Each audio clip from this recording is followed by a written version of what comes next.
Okay, and we are live. Roy, how's it going? Going well. Another wild week in the markets. And of course, it's winding down a little bit here soon just because of Thanksgiving, a little bit lower volatility. Lots of news beforehand. So, how are you, Tevis? Good, man. This is actually my favorite part of today. I've just been in meetings all day long. This is my first Celsius of the day, so I'm gonna cherish this on stream as people start to roll in here. I think we have a lot to talk about. The market turned around a little bit, and now we got to ask ourselves: is this going to last, or is it not going to last? You shared some Robinhood news with me, like 5 minutes before the stream.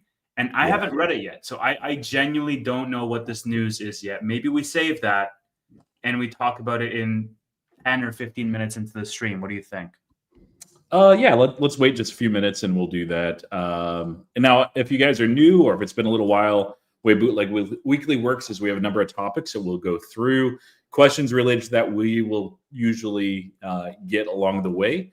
Towards the end, we have rapid fire Q&A. So if you put something out there like, hey, what do you guys think about BlackRock and investing in that? It's like, well, we'll tell you, I don't know, in like an hour when we get to the Q&A period. So yeah, and if you ask about PayPal, we're going to be here all night, baby.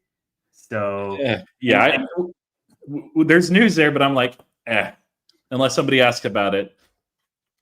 Yeah. Also, there's some other big breaking news. Congrats on 10K, man. That's huge. That's a big milestone. Yeah, I knew I was getting close. I think you were the first one to wish me congratulations because you did it early, which I'll take every day. But yeah, I was like, man, I must be getting close. And so I looked right after I was getting off of work today. I'm like, it was at 9999. And I'm like, oh man. And so I checked 10 minutes later, 9999. Check an hour later, same thing. 2 hours later, same thing. So this just happened. So thank you guys for this journey. It's been incredible. It's been a little over a year now, and been a fun thing. Feels like a lot longer just because I've been co-streaming with you and with Tevis, with Amit as well. Well before I had a channel. So yeah. Congrats, big congrats, well deserved, absolutely. I just hit 25 this weekend. Isn't that crazy? 25 years old, man. I thought no, just kidding. 25K, man, that's awesome. Congratulations. 5 years old. Fuck. Yeah. Yeah, honestly, it's the BMNR videos, man. There is definitely an audience for those, and it's going well. I saw you also posted quite a few. I saw 2 or 3. I commented on a couple that I watched of the BMNR videos, and yeah, they do fairly well. That's an interesting one. It was up 20% the other day, down 7% today, up 2% in after hours. Like who knows with BMNR, you know? Yeah. Like so, I usually plan on doing one BMNR video a week, but if there's really nothing, I'll skip over it. But then they had I think I did one like on Monday or something because just everything was falling. And then, so this is like a week ago. And then they had earnings, which we'll talk about here in just a second. I think maybe we'll start with BMNR. Usually we save it for the last. What do you think? We can start with BMNR. That's fine. I'm going to mark it down. And then, so they had earnings, and those were it's a very different company than most equities. So the digital asset treasury thing. And there's some weird things there. Recently announced a new CEO, a couple of weeks ago, and then like a 20% move in a day is like, I'm going to talk about whatever stock moves 20% in a day, just because why? Like that's what I would want to know if I didn't know, and some of it's unknown, just the way that's at. So yeah, I like it when it's going up 20% more than down 20%, but that's just me. Well, okay, so let's go in reverse order here, reverse chronological order. Yesterday, these guys came out and they do their Monday updates consistently. And yesterday was the latest in their Monday updates. And they said, hey, we're holding 3.63 million ETH tokens, which is about 3% of the total Ethereum token supply. That's 2/3 of the way there to their 5% target. The other thing they announced is, of course, they have $800 million in cash. And it seems every single week they're raising more and more cash. So obviously the dilution point is the main thing to talk about there, because last week they had fewer Ethereum tokens and they had $200 million less cash. They had about 600. And so now it's like they have 800 and they have more ETH. Well, what gives is really the fact that they're diluting their shares. I also want to throw up the investor deck, but first, Roy, do you have any thoughts on just this latest announcement? Well, I mean, it's let me pull this up just to show, because I think this does a better job. Pictures with 1,000 words here. I was a little bit concerned. I mean, not like super concerned, but right when they did their earnings, the nice thing about the earnings, I wanted to know two things. We got to know both of those. And one of those was share count. And so they gave us an updated share count as of Friday morning, I think, November 20th. And so we knew exactly where their MNAV and their NAV was. So specifically, they were trading just slightly above the premium. Now, what this means is they're in a tough spot, because if Bitmine was trading way above, great, they sell shares, they buy undervalued Ethereum. Way below, there's a few things they could do, but they've got a lot of money. I think they had 600 million at the time when they reported. They have Bitcoin, 192 of those that they can sell. They can sell the stupid orbs thing that they should have sold a long time ago, but whatever. If they're like ridiculously undervalued, I think that they would probably never do this. But like if they're trading at like 1/10 of their value, they would sell Ethereum and buy back their stock. Would not be a fun moment, and I think they'll want to make sure they have 5% first. So anyway, they managed to accumulate, and we've seen based on the earnings reports, this isn't dilutive. They've been selling at a premium and then buying Ethereum, which relative to Bitmine is at a discount. So they continue. It's slowing down. You can see the rate has slowed, but if you look at their peers, they're basically stuck in the mud. So with that big 20% update, they have more of a spread between their actual MNAV and their stock price, which is a great thing. It helps them accelerate. When do you think they get to 5%, Tevis? Honestly, at this rate, I think probably sometime in January would be my best guess. End of January, just the rate that they're going, they're adding like 200,000 tokens per week. And so you can just extrapolate that out. And I think by January, we're definitely going to be there. They're more than halfway of the way there, right? Yeah. So that said, let me pull up their earnings report, because I think that had a couple of the key things. So, I made a post on X and I said, look, there's a couple of things that I'm looking for BMNR earnings. And one of the things was, when are they going to do staking? The second thing was, what are their outstanding share count? And the third thing is, what are they going to do with the proceeds from staking? And they answered all of those questions in the earnings report, which I thought was really well done. So here we have the earnings report for BMNR, which came out on Friday. And I just want to skip right here to the staking update, because this is the main meat of what everybody is really looking for with regards to BMNR.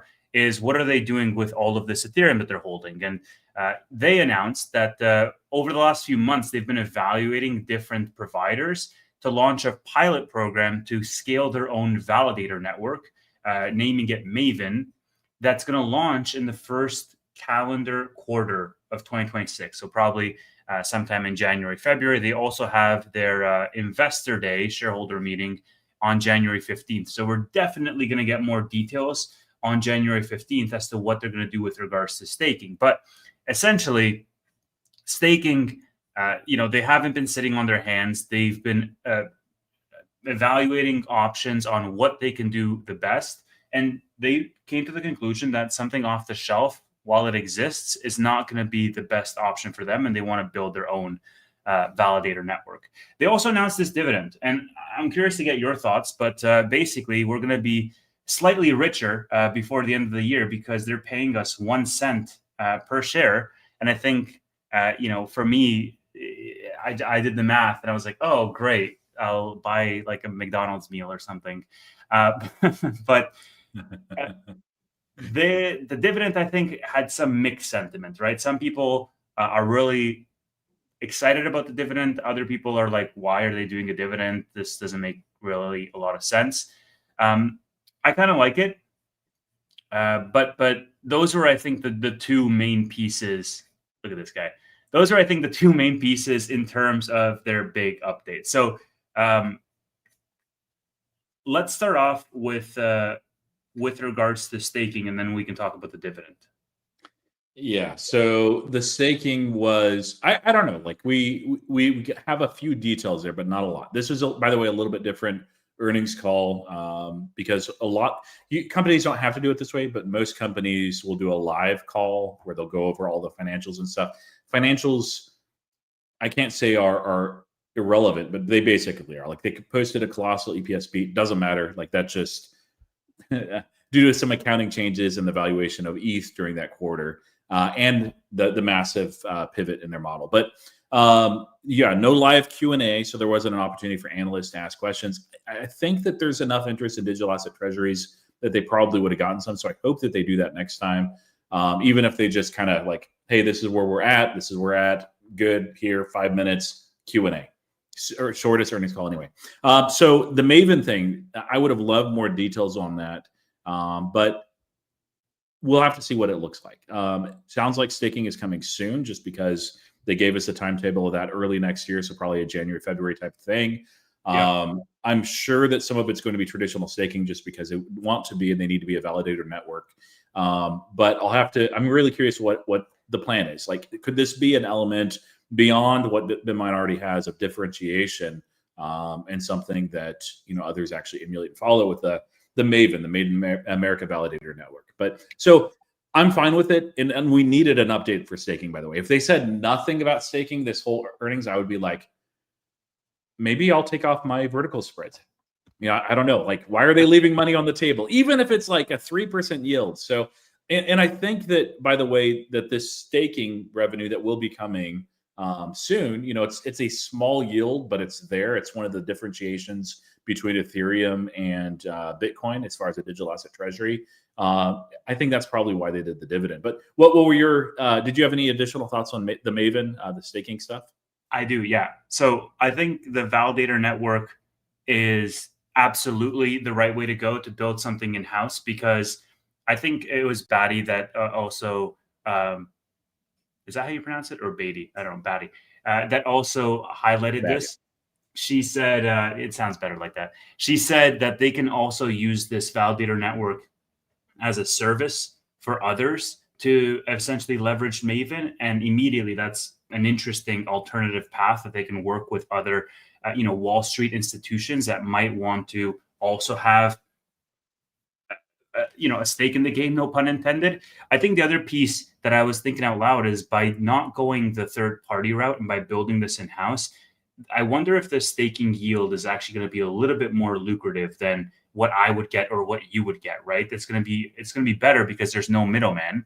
Of course, as more and more institutions start staking their Ethereum, the yield is going to go down. I think just basic supply and demand is going to dictate that, because we saw BlackRock, for example, is starting their own staking ETF. And well, all of their funds in Ethereum, if they stake all of those, well, it's going to become a very crowded pool. And the yield that you're going to get as a result is not going to be as high. But the counter argument to that is that because all of this supply is locked up via staking, theoretically speaking, the value of Ethereum should go up on a per coin basis because there's fewer coins on the outstanding exchange reserves. So I think it's more sustainable for them to do the validator network. I think there's also that wild shot. So more sustainable. It's going to give them a better yield without going through a third-party middleman. And then there's also a wild shot to offer staking as a service later on in the future, which I think they're definitely going to tap into and speak more in January. Yeah, and if it's giving higher yields, I could see others tapping into that too. And here is, by the way, related to staking, and one of the reasons why it's important, if you can throw this up, it shows the supply staked over time, and you can see it's up and to the right. But keep in mind, we just saw Bitmain has over 3 million Ethereum. They're going to own 5% of the supply. They've not staked yet. And so we'll actually see this be meaningfully above 30%, which is awesome. It's good for the system. It's good for the ecosystem. It's good for our shareholders as well. So, so the dividend, do you think that, so actually first on the dividend, yeah, there's a saying, as you get older, I can't remember the exact saying, but dividends are more and more attractive, the older you get. And that's what it typically appeals to.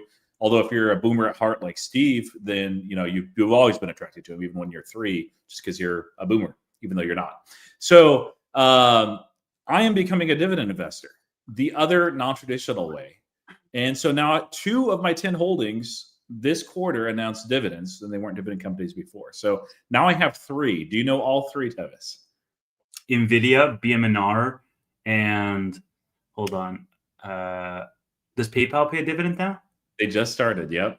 They had the X day late last week. So yeah, it's that's the other way you become a dividend investor, is by shareholders asking for whatever reason, time and time again, win dividend, and then you get a 1-cent dividend and you feel rich. So, well, okay. So I want to bring up some of these comments because, dividend, I think it's cool, but it's mostly for the future. Dividend is just marketing.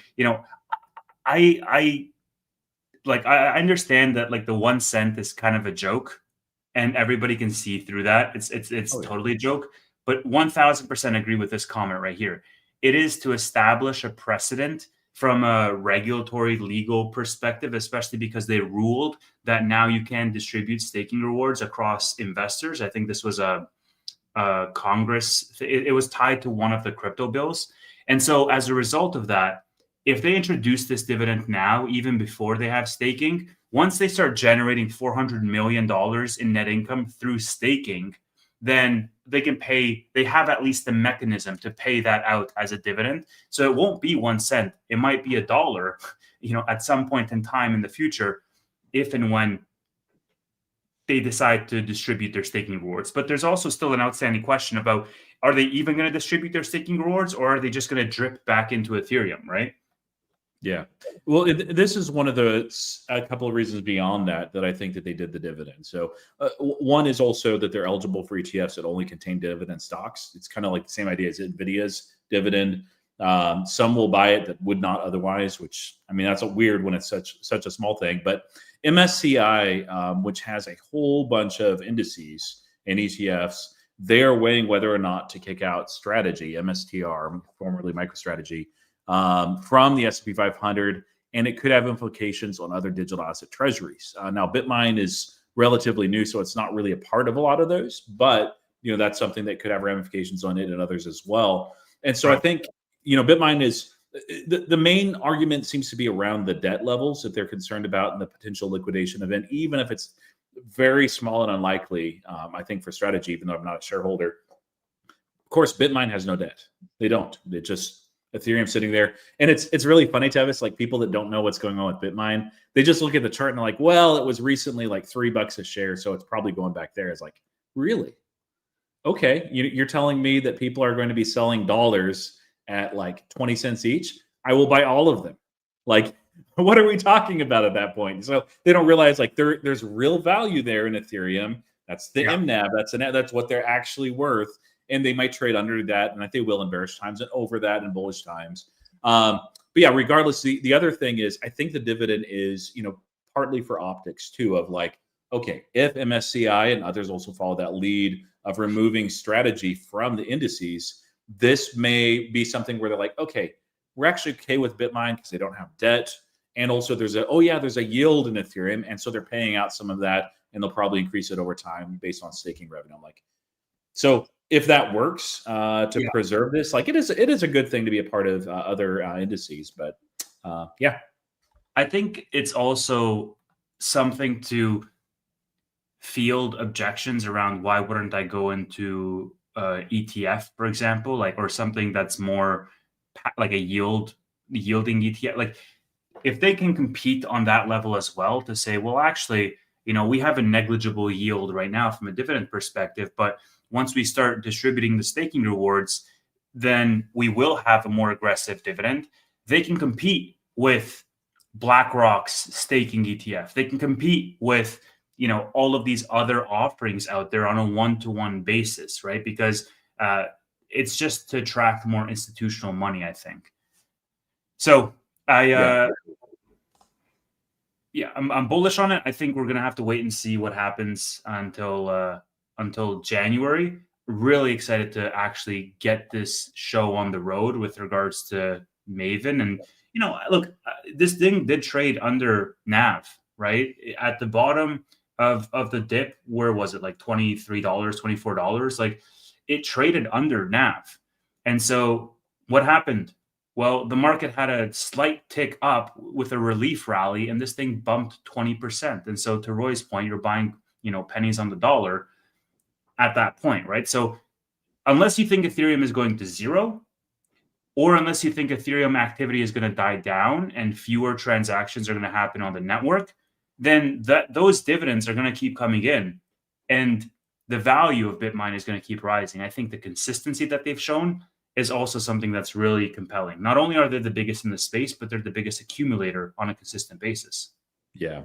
Actually, so real quick on the comments, I do see a lot of people postulating on Steve's age. I think he has, I know, said publicly. So he is a little younger than me, actually. So he's not a boomer, he's just a boomer soul. So also, if you could throw up Leroy Leone's comment at 620, we should address that too. So just so we're clear, he says, you guys still don't understand if you are bearish MSTR and Bitcoin, you are more bearish on Ethereum and Bitmine. We're not bearish, or at least I'm not bearish on any of those. They're all cyclical. They're all likely tied together. I'm sure that, MSTR is going to do well. It has done well in the past. I know there's some compression there in that premium for the NAV. But yeah, my only DCA, literally, that's consistent every week. I do have the world's slowest one in Palantir, but is in Bitcoin, not Ethereum, not BMNR, not MSTR. It's Bitcoin. Week in and week out, it's set and forget. It does it automatically, a set percentage of my income. I don't own MSTR just because I'm exposed to so much crypto, and I didn't really fully understand the strategy. I'm also a little bit less comfortable, even though I understand it, and I think Saylor is, at the helm, and he's doing well there. I don't like colossal levels of debt.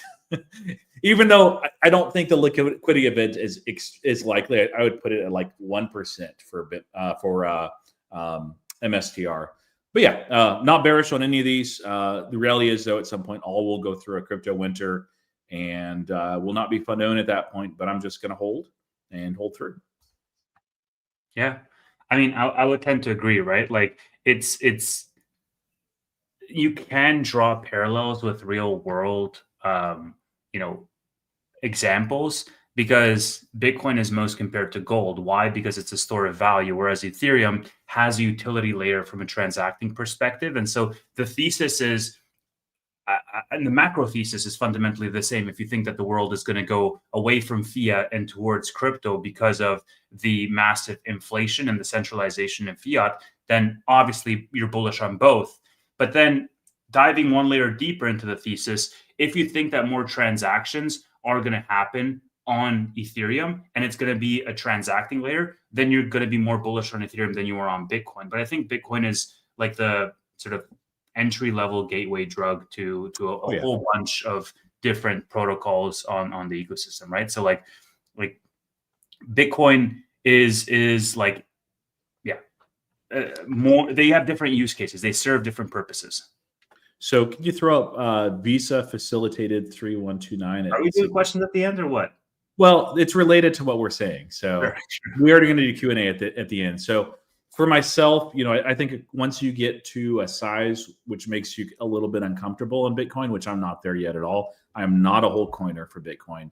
But if I was, then I would have most of it in cold storage. If you're not familiar with what that is, look it up. I actually need to start researching at some point because I may be a whole coiner, probably not next year, but maybe the year after that, just the DCA strategy. Anyway, if we have a crypto winter, I'm going to accelerate things quite a bit. And I think we will over that time. So since I'm not there yet, I just leave mine on Robinhood. The reason why is I kind of like everything on one platform anyway. And then they had a matching bonus. I'm fine with the platform. But yeah, if once Bitcoin gets to a sufficient enough size, cold storage, I don't, at that point, a good chunk of it. That's what I use as well. And the cool thing about a lot of these wallets is that they also have the software built in where I can just buy, sell, as well as send, receive, as well as stake, just strictly from the wallet itself. I actually bought some Ethereum over the weekend, and I have a wallet that I used to use that I don't really use anymore, and I moved the majority of my funds into my main, cold storage. wallet, and I bought some Ethereum and I put it into this wallet that I didn't use anymore, and I had to do like all the firmware updates and all of the housekeeping essentially. And I realized that the fees are way better if I just had bought through the wallet directly versus through my actual exchange. I'm like, why am I still using an exchange like a boomer? I can just go into my wallet and I can just purchase through there. And so it was an interesting realization, because way back when, you didn't have that option. You had to go through the exchange. Yep, that was the way it was back then, which was terrible. I just closed my entire thing. I had the next topic ready to go, so let me restore that real quick. Sure. So anything else in Bitmine before we pivot to Robinhood? One way, Leroy, just to sort of add more color onto your thing, like one way I've heard it explained really well is like Bitcoin. The way to think of Bitcoin, at least how I do, is it's like raw land, right? They're not making any more of it. You're going to buy the land, you're going to build a house on the land, and you're going to hold it, and the value is going to go up just strictly as a result of scarcity. And Ethereum is more like the electricity grid. Obviously, it's not a perfect analogy because in the real world, the electricity grid is built on top of the raw land, and Ethereum and Bitcoin are sort of like two different things altogether.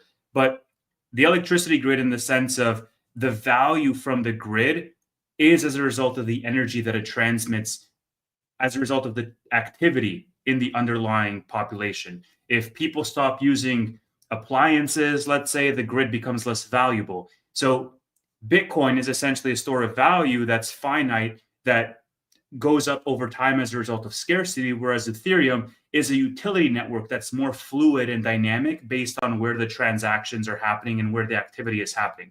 So the more applications you have, the more developers you have in the Ethereum ecosystem, the more transactions you have, then the more vibrant, theoretically speaking, the Ethereum token will be from a price activity. Yep. And yeah, related to that, the Fusaka upgrade is coming soon too. Yes. So my most recent BitMine video, and I'm sure that you did it as well, I talked a bit about that, but I mean, that basically what it is in a nutshell is it helps scale Ethereum so that they can do more transactions per second and at a lot more efficient rate. So it's a lot cheaper as well. Great for Ethereum, great for level 2s, great for institutional adoption. Some people think it's deflationary. I don't think so. I think it's actually maybe slightly less deflationary than where they're at right now. But yeah, that's an exciting upgrade coming soon. And what wallets do we recommend? I think Trezor is currently the best one. I think it's completely open source for Trezor. I know Ledger was good way back when, but there had been some issues with Ledger whereby like they could access your stuff. So I think Trezor is actually the best one currently. Roy? Yeah, and I would need to put in, it's been, I don't know, 5 years since I've researched wallets. So I have no idea. I've only used one wallet, and I'm sure there's better wallets out there now because it was really mediocre. So yeah. Cool. Next topic. Breaking news, Robinhood. Can you okay. What is this news? Let's hear it. You're gonna like this. You don't know what it is. Any guesses before you bring it up? Don't look. Well, I think you told me it was like betting related. Kind of, yes. All right. So currently, to set this up, Robinhood partners with Kalshi and also one other company as well to do their predictions markets. Yeah, a lot of that is sports related betting. Not all of it is. The way that they do this with Kalshi is known that when you place a prediction, no matter how much that prediction is or how little, per contract, you're paying effectively 2 cents. There's a bit of a spread there. And so 1 cent goes to Robinhood, 1 cent goes to Kalshi. I don't know if it's still currently true, but Robinhood at one time was 35 to 40% of the volume of Kalshi. And so there was questions and thoughts on, would Robinhood go alone at some point? Now they partner where they need to partner or where it benefits them. But they tend to start there and then do vertical integration. Now, 3 weeks ago, I believe there was a fireside chat. Stephen Quirk, he's one of the higher ups at Robinhood, really amazing guy. He ended up basically saying, hey, there's this pattern at Robinhood where we partner first and then we go it alone after this. Now, this is a partnership. This is the announcement is Robinhood extends its prediction markets, offering through new joint venture and partnership with Susquehanna to operate CFTC licensed exchange and clearinghouse. So This is a market maker. They don't do exactly what Robinhood does. And there's a couple of pieces to this. So the main thing right here, the independent joint venture will serve future commissions merchants, that's FCM platforms, with futures and derivative products, including predictions market. So a lot of, let me zoom that in. A lot of this is about predictions market for sure, but this is both an exchange and a clearinghouse. Along with it, there are a number of smaller acquisitions, and you guys can read about that. But yeah, they're up to 9 billion contracts, by the way, now, which is just insane. Now, real quick, what Robinhood now? I guess there's two pieces to this, and then Tevis, we can talk about either of these or one of these or both. This says right here, the independent joint venture will serve future commissions merchant platforms. Plural. And it's not a mistake. IR said yes, not a mistake. So okay. Hold on. Before we get into that, help me understand what am I looking at here. So Robinhood partners with Kalshi, and now they're no longer for betting markets, and now they're no longer partnering with Kalshi. They just got approval to essentially do it on their own. Sort of. So this is going to launch early next year, begin operations 2026. Well, maybe not early. So it's going to take some time. They'll be with Kalshi for a while, and I can't remember the name of the other one that they started with, but both of those are still in play. This may be how they expand this product internationally. There are a lot of places as a wallet where they're not yet as a brokerage, and some places as brokerage that are just beginning to roll out. This helps them basically internally. There's I don't know what the agreement exactly is with Susquehanna, but it's accretive. So if they decide like, hey, whenever this launches, we're ready to go this alone, and they just want to keep the money, this effectively doubles the predictions market revenue like that. I mean, probably a little bit less, but it's really close. Or they can go the Robinhood method of, you know what? We are not only going to do that, but also provide this at a lower cost than anybody else. They're already among the lowest, so we'll have to see like what combination there's give and take with both. And then the last piece that's really interesting is that platforms is plural. This would be their second institutional offering. They bought BitMine previously, and they've included them. A lot of that revenue for crypto buying on that platform is institutions. They're going to do more products off of that. But yeah, this is a big one, and it's for more than just predictions markets. Predictions is a futures product, but futures, derivatives. One last piece there. A long time ago, before I was an investor on Robinhood, their clearinghouse was Apex. A lot of people use Apex. And then Robinhood is like, you know what? We partnered. Great. But there's a lot of efficiency gains if we go it alone. So they are also their own clearinghouse as well. This looks like it's one step further as well, because it's not just futures, but also derivative products. And so they're going in-house. But the biggest ramification is for predictions market as well. So very exciting, I think. Yeah, I figured this was going to happen at some point. Didn't know how or when, and here we are. So basically, they're going to undercut Kalshi, and they're going to undercut Polymarket, and they're just going to capture way more market share because they already have the established network. Is that what I'm to understand here? Probably yes. And we'll see. Whether they undercut or they're like, hey, we're good with volume where it's at, and we're just going to double our revenue or some combination thereof. I'm sure they'll do like promotions and a lot of things. They in this, they also talked about basically being able to do a lot more with it. So they said by introducing a robust institutional grade exchange to the market, we'll add more choices for consumers. And you can see that they've actually started to do parlays, which I know a lot of people were interested in. And we'll also gain the flexibility to build faster and deliver more contracts and services to traders. Now, if this was like 90% of companies out there when they're like, oh, that's the institutional grade and more choices and flexibility and build faster and deliver more, it's like, yeah, we'll see it when it actually happens. Robinhood does this sort of thing. They launch products, they handle acquisitions about better than anybody else. I doubt that this is going to struggle, that we're going to see basically a whole lot of iteration and innovation in this space, which is pretty new. So yeah, it's exciting. Is this related to this piece of news? I saw this earlier today. Polymarket got CFTC approval, paving the way for seamless access through registered brokers and financial institutions, coming soon to a trading platform near you. Did you see this? Because this came out the same day. Yeah, no, that's cool. Yeah, I mean, there's going to be a lot of competition in this space. I am guessing that what Robinhood, because of the volume that's already there, Robinhood, Polymarket, and Kalshi will form like a triopoly. And I know DraftKings is trying to get in now; they're way behind. FanDuel's. There's some other larger brokerages that are wanting to get involved in or are involved.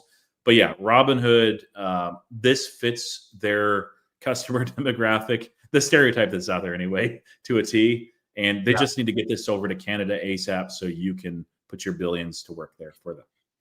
Yeah, I need to stop using DraftKings, man. But that's interesting. So now if all of these predictions markets have CFTC approval and can partner with trading platforms, do we expect more partnerships? Not necessarily with SoFi because it might go against their sort of mission, but I mean, that's an ethical point. It's a strategic ethical point for SoFi to say, you know what, we don't want to do this. But from a regulatory hurdles perspective and a technical integration perspective, it seems way easier to do it now with CFTC approval. Yeah, I would have to think a little bit more, but my initial thoughts on that is that those that are chomping at the bit to get in the predictions market already are partnering. So I think that they're going to fall in kind of a bit of an awkward window where those that want to get in already had to go another direction, and those that are reticent to get in or haven't figured out how they want to do that, that'll take them a while longer. So there's going to be a time period where maybe a lot of this is just like Robinhood and maybe a few other smaller people that use it. They can also do a lot of like specialization, like maybe I mean, there a lot of platforms might want to say, "Hey, we don't want to do anything with sports related at all. It's too close to where we think that regulators would push back on." But they might specialize in certain kinds of activities and say, "Okay, so crypto related, we're good with. We can absolutely do something with that, or what have you." So, but yeah, I'm more excited initially because you don't rely on anyone to ramp this. What they do with it in house, either they've doubled their money just like that, or they will undercut the others and absolutely dominate the market. Probably both. Yeah. No, that's very exciting for Robinhood. Have you bought more Robinhood during this dip or no, not? No, they're my number one position, so it's tough to buy that when they're overweight. I'm comfortable adding more, but it's got to be like when my positions are sized this way. So with Robinhood, with SoFi, and with PayPal as well, there has to be a very steep discount for me to add more, even though I think they're great companies and position well. The other thing with Robinhood too is like it's very cyclical, tied to the markets. It'll do well, and it's doing well right now, frankly. But when, not if, we go into a bear market, and even before then, when we go into crypto winter, not if. That's going to really hurt. It's not going to kill them or anything. I don't think they'll post year-over-year negatives or anything like that. But it's winter. Things are tough. A lot of the revenue does come still from crypto. And so you're going to probably see an overreaction in the share price. That's when, like if we see Robinhood trading at $60 and we're just going through a crypto winter, the world's not melting down, macro and bull market are intact, I'll add more there. Thank you very much. But that's like 50% off from here. So, I mean, everything's going to be 50% off at that point. So that's what makes these drawdowns difficult, is that everything falls in conjunction. Yeah. So Coinbase is the other one that I'm eyeing for the crypto winter too. They're doing a lot of very interesting things there. The engineering is impeccable. I just have too much crypto exposure, and winter is coming. So I'm like, well, I'll keep Bitmine. I'll keep Robinhood. SoFi is in crypto, but I don't really count SoFi or PayPal as far as crypto plays. But between those two, like that's a massive amount of my portfolio. So I can, I'll probably wait a little bit for wintertime. Yeah, I agree with this comment. They're trying to find a way not to be so cyclical to essentially reduce their reliance on options and crypto. And at the end of the day, the betting market is just an option on everything. Yeah, and what's interesting is like usually in like tougher macroeconomic times, you actually see an increase in degenerate gambling. So I don't love that, but I mean that's the reality of where we're at. So I must be in tough economic times then, if that's the case. Okay. Okay. Let's move on to our next topic here. Roy, what are we talking about? Are we talking about some macro or what? Yeah, macro, and then we can go right into Nvidia, Google, and Meta right after that, I think. Nvidia, yeah, okay. I want to pull up a couple of posts here. One of them is the fact that, well, maybe I'll just pull up this post and we can walk through it. So there's a lot of stuff that's happening on the macro. And last week it was all doom and gloom because the world was coming to an end. And this week we got a relief rally. And the main thing that people are asking is this rally sustainable? Well, here you have Jesse, who basically aggregated a bunch of different points. You have quantitative tightening that's ending in about 2 weeks. You have rate cuts in about 2 weeks. The probabilities for rate cuts, I think, are like 70%, but we can take a look at the FedWatch tool. You got the war ending between Russia and Ukraine. Now, Washington Post reported today saying that Russia is unlikely to accept these terms. I think Trump is meeting with Putin, and he scheduled a meeting with Zelensky on November 27th, so on Thursday, which is Thanksgiving. You got the China trade deal reopening trade between the largest countries on earth. Funny enough, and you're going to start to see a theme here, is Trump is going to be signing this on the 27th on Thanksgiving. So you can tell where he stands with trying to wrap up all the world's problems by Thanksgiving and selling that as a massive, marketing thing. Crypto market structure bill passes. Obviously, that's going to be very beneficial for crypto in general, but especially for the companies that we're holding, BMNR and ETH. People get large tax refunds from the big beautiful bill and readjust their filings to increase their paychecks. The Fed and the Treasury to go in the other direction, performing quantitative easing through yield curve control. Earnings continue to accelerate. Jobs data starts to improve and continues for the remainder of 2026. Bessent was recently asked about this, and he basically said, look, we're just going to steamroll all the way through 2026. And it kind of makes strategic sense because you know what else is in 2026? Midterms. Oh, yeah. Mm-hmm. Yeah. So they're going to want to keep that momentum to try to push the market as high as they can. What's his face? Trump was also talking about circumventing Powell to essentially replace the Fed chair by the end of the year, or essentially render him powerless. And guess who they want to put as their new Fed chair? They want to put somebody way more dovish that's going to add way more rate cuts in order to pump the market. So I think that the catalysts are working out in such a way that the incentive structure is there for the markets to go back up. And yeah, I mean, World Cup as well, Baba. Yeah, as long as consumers don't fall apart, and I don't think that they are. Black Friday is really going to be the best read for that. Although, there's a lot more to the month, and that's coming up very soon. Usually expectations, at least since post-COVID, have been pretty minimal and low. And every single year they smash them out of the park. Buy now, pay later, likewise, probably kicks a can further down the road. It opens up another credit box. And yeah, Jesse hit the nail on the head with a big, beautiful bill. They didn't adjust withholding through the year. So that's kind of a mini stimulus that a lot of people are getting. I have to look at the figure, but somewhere it's around like $370 on average, the higher returns versus last year because of that. So, and we've not even talked about the possibility of stimulus. Hopefully it doesn't happen because it is inflationary. But yeah, this is the biggest thing right here. So we see the rate cut probabilities have shifted immensely. A week ago, we were at a coin flip. A month ago, 91.7% of one cut. And then a few people were like 2 and a few people were like none. Now we're up to 84.3% with just a few in the minority saying that we're going to stand pat. Now, a big part of this reason for the shift is basically some of those reads that the Fed usually gets before they decide whether or not to cut for the Fed meeting. Weren't done simply because of the government shutdown. And so comments early on sounded like nothing was written in stone, that they could go either way. And so the market started pricing in that uncertainty. Sadly, at the same time as probably the market needed a bit of a breather. And, those sort of things are very healthy for a bull market, and they happen. But yeah, the added to extra pressure. There's also a crypto liquidation event as well that Tom Lee's talked a good bit about. All that around the same time as some companies mentioned consumer weakness. So the market's like, okay, we're going to go down I thought Nvidia, and we're going to talk Nvidia in a moment, with that beautiful, amazing earnings, because a lot of the narrative on the drawdown was, oh, it's because of AI and it's bubbly. And I mean, it's just not. We've talked about that to death, though. And Jensen hit, he took the bear arguments head on and just destroyed them. Everything went up. Nvidia was doing well.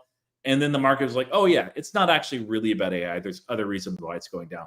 But rate cuts are a big piece of that. And one thing that I can credit Powell for, I'm not the biggest fan of the Fed, but he's been very careful to not surprise the market.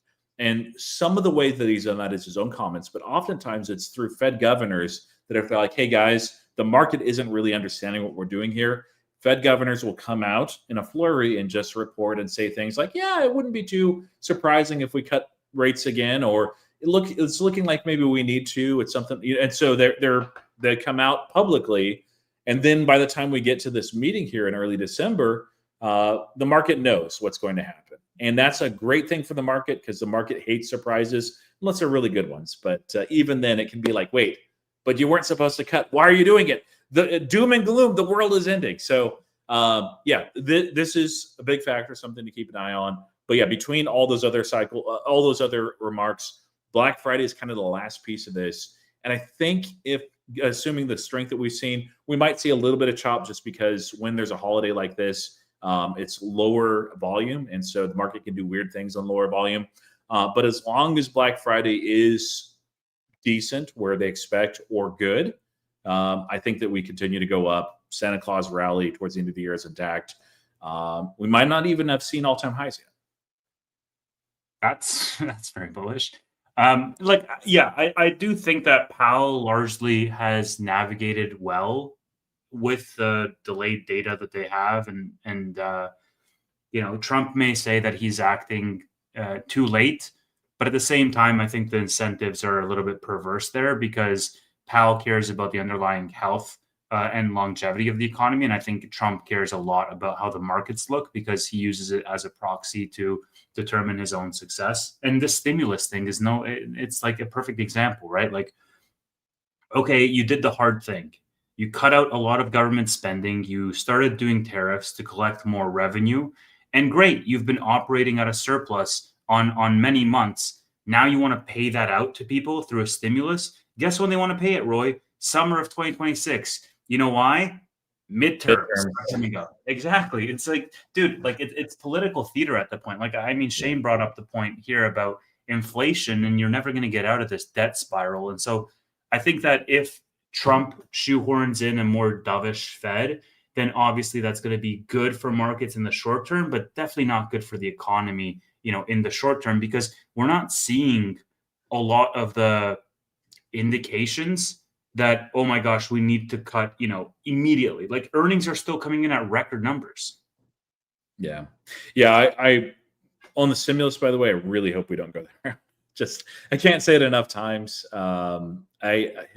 It's an unhealthy thing to kind of depend on that. And what I think will probably happen, because we've seen this historically. I know I probably talked a little bit too much about Rome, but through the Grendel, Panamint circuses, and also like the Praetorian Guard, which was the emperor's elite guard, they all got addicted and used to bribes around the time that an emperor became an emperor. And so what this meant is in times, and I don't remember the name of the emperor, but there was an emperor along the way that was like, oh, why are we doing these bribes to the Praetorian Guards? That doesn't make sense. And then they murdered him. So it's like, well, that's why. Because if you don't give the people what they expect at that point, not want, not would desire, but expect and demand, you are in trouble. And so we might get into a political environment where like every 2 years, whoever is the ruling party is just handing out free gifts and goodies. And it creates a weird sugar rush that I think is really unhealthy for households and also for our country. Plus, we can't really afford it. Like, it'd be one thing if we have $40 trillion in cash or investments as the United States, but we have debt. So,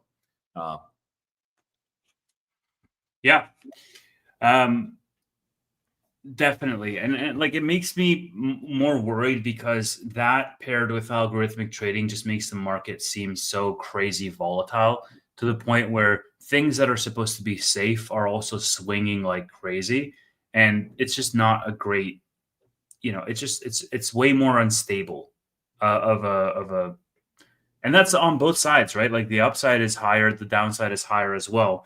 But at the same time, you have the biggest company in the world, Nvidia, growing like 60%. So it's like, what the fuck do you want? Yeah. So, okay. Do we want to jump into Nvidia, or what do we want to talk about next, Roy? Do we want to talk about Meta? Nvidia, Meta, and Google are all kind of interrelated there. So Sure. we'll do 3 sevens of the Mag 7. Half of the hyperscalers. So Meta and Google basically did this deal, and Nvidia fell 4% and Google rose 4% today. What did you think? Let me see if I can bring up the article. But what did you think of this deal at a high level? I need to research more on the Tensor chips. I know they work really well as far as a mobile application. Of course, Amazon's been working on also a competitor type product, which have not really been well received. I don't know how serious Meta is really with this. It's not. I mean, in an ideal world, since I'm an Nvidia investor, everybody just buys from Nvidia and nobody else. But that's not realistic. There's going to be specialization. There already is. There's going to be competition. There already is. And different use cases as well. So I think Nvidia is going to continue to dominate. But yeah, it's interesting to see Google's product move from internal usage, which is mostly what it's been, to a massive partner that does a lot of CapEx as well. So yeah, there's a bit of a drawdown with Nvidia. Nvidia is actually trading, or it was at the time. I'll have to pull up Fiscal AI here. Cheaper on a price to earnings forward basis, and also PEG ratio than Google based on this news, which is like, what are we doing? Yeah. So yeah, we'll have to see, like how meaningful it actually is, or if this is more optics in just a small bit of revenue, or maybe, but what were your takeaways with this? I mean, it sounds as though the TPUs are really the only viable alternative for NVIDIA chips right now. It also speaks to the massive demand that it's so high that Meta is willing to rent from Google Cloud next year just to keep their models running. And like at the end of the day, this is for a deal that is beginning in 2027 that the market is already discounting, which is like a year and a bit away. It's just crazy that you were seeing negotiations for multi-billion-dollar deals for 2027 and beyond. And like that just speaks to a level of sustainable demand that makes me grin from ear to ear as a Nebius shareholder, It's it's bullish for the whole market, man. Like everybody knew that Nvidia was not sustainably going to be the only game in town forever. I think even Meta is working on their own chips. They're all working on their own solution. They've begun testing their first set of in-house AI chips, MTIA chip. So like, and this was stuff that we've talked about, like even last year we were talking about this, that there's going to come a point where all of these big boys that have hundreds of billions of dollars in their war chests are not just going to sit around and be held at gunpoint to pay whatever NVIDIA wants to pay. At some point, they're going to work amongst each other. They're going to find out the competition. They're going to drive down the cost centers, and they're going to develop in-house to vertically integrate. That's just the playbook, right? That playbook was not developed for AI, but it can be applied in the AI race. It was applied in cloud. It was applied in everything. Like these guys are the best of the best in the world for a reason, because they can drive costs down and they can vertically integrate in a ruthless fashion. It's just a matter of time. Yeah. At the same time, I think NVIDIA is totally going to be fine, though. Like NVIDIA is not going to, for the fact that NVIDIA was down 4%, that sort of just proves my earlier point that this is ridiculous drawdowns, for NVIDIA to be down 4% off of this. And if anything, it should speak for this insane AI demand that will help NVIDIA. Maybe not with Meta, but it will definitely help NVIDIA. So this is showing how ridiculous the move is, if you can pull this up, for both Google and also for NVIDIA. So this is just these two companies' price to earnings ratio, and I've included forward price to earnings. So we can see right here, this is the price to earnings ratio. This blue line down here is Google, and almost always it's traded underneath. Like if you got to go back to 2016 to see it meaningfully not. Of course, in pull downs or in drawdowns, rather, Nvidia is more volatile than Google. So it oftentimes gets right into the same range. And we can see right here, Google is now trading on a price to earnings forward basis of 30.5. Nvidia is 25.6. Insane. Now, the other crazy thing, Tevis, and we can look at, and actually, I think I'll do this. Let me pull up just Nvidia here, and we'll do analysis. And oh, that's not Nvidia. Let's do estimates, because that's kind of the shocking thing here. So here are the estimates. If we go into 2026, and I can actually do it quarterly, but we can look at an annual basis. We'll do quarterly here. So there's a bit of a spread, of course, further out you get. It's not too surprising. We can look at revisions. It's been revised mostly upward, but there is something significant missing from all this revenue source. Do you know what that is? It's China. Yeah. If they start selling to China, it's going to be way higher. Their guidance, their revenue, everything is based on no China revenue. And by the way, here are the revisions. It's that I really like Fiscal AI in part just because of this, because you can see the trend over time as far as forward revisions and everything up and to the right. Not nearly as much as Google. We can pull up Google too if you want to take a look.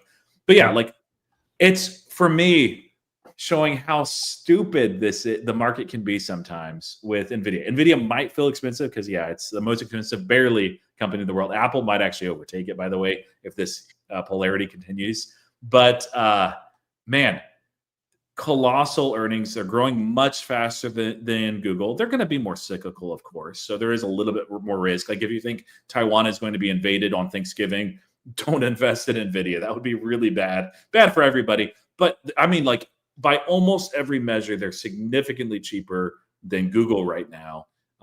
So the market's being foolish. Like I think Nvidia is one of the best companies in the world. I don't know that many people would disagree with that. And they're trading at a 25 times price earnings forward basis, assuming zero revenue out of China for 2026. What are we doing?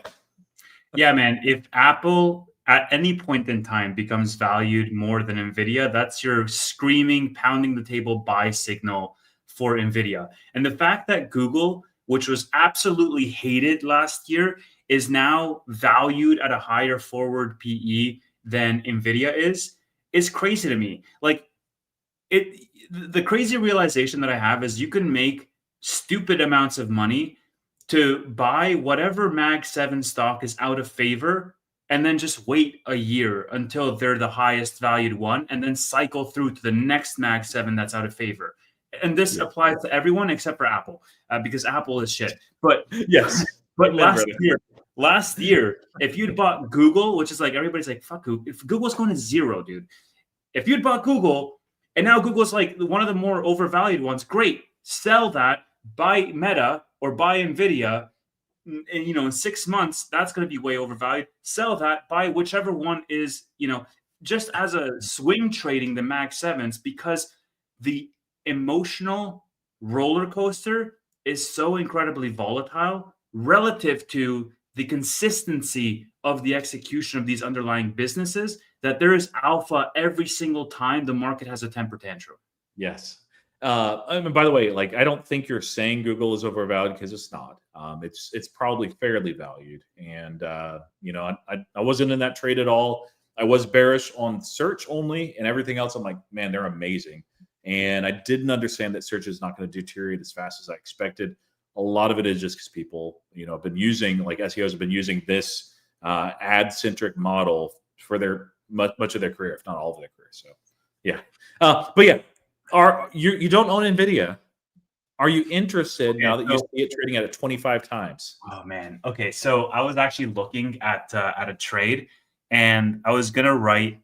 I shouldn't do this, but because I'm already in margin. But I was gonna write some cash secured puts either on Meta, but after seeing the drawdown on Nvidia, I could also do it on Nvidia, and that could be really interesting for me.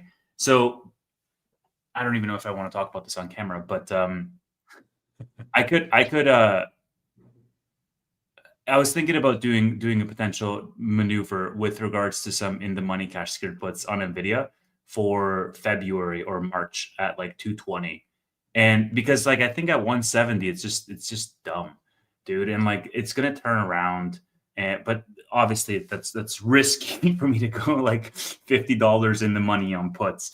But I mean it's Nvidia, right? Your break even is whatever the stock price is at today. Like it's all priced in, right? Yeah, I'm tempted to do some leaps, Tevis. It's been a while since I've written any naked leaps, but I might do That's that. an idea. Dude, you can have because there's such a big gap on Meta, you can have a massive spread in a leap trade. You can go like 650s, 850s, and you can capture $200 worth of gains for relatively, I mean, maybe a little bit different now because it's already gone up like $50 in the past like 3 days.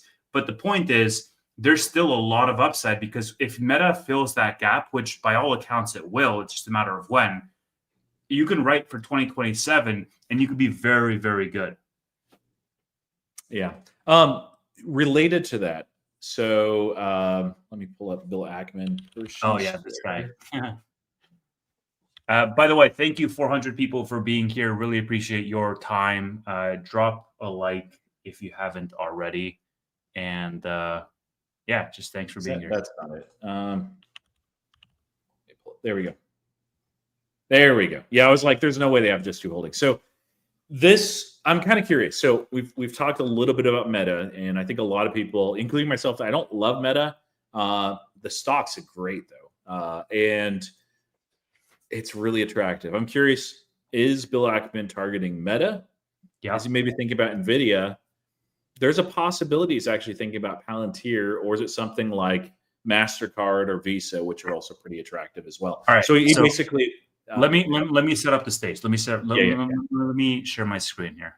And while you're about to, real quick note, guys, and I did ask Tevis for permission on this. Fiscal AI is a sponsor. You guys might not be aware of it. It's the first spot for me. It's the first sponsor I've ever had. I've got a link. I actually don't have a link in the description. I'll add a link to the description while Tevis talks about this next point.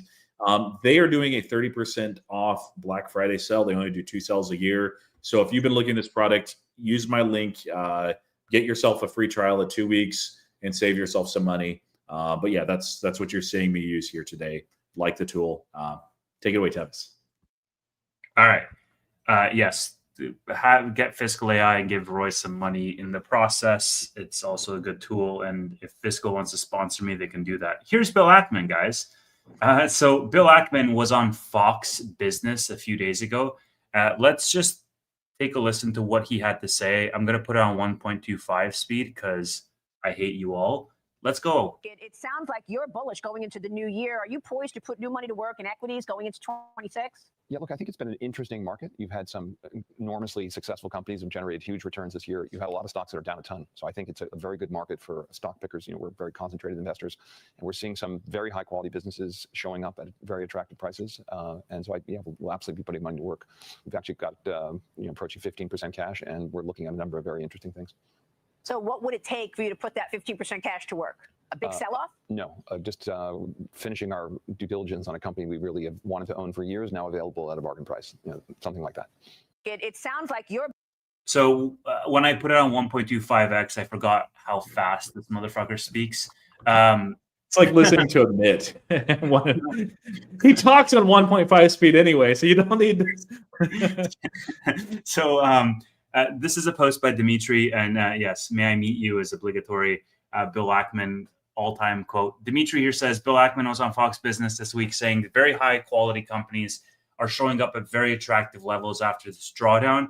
Pershing, which is his investment vehicle, is approaching 15% cash and is, quote, finishing due diligence on a company we've really wanted to own for years, now available at a bargain price.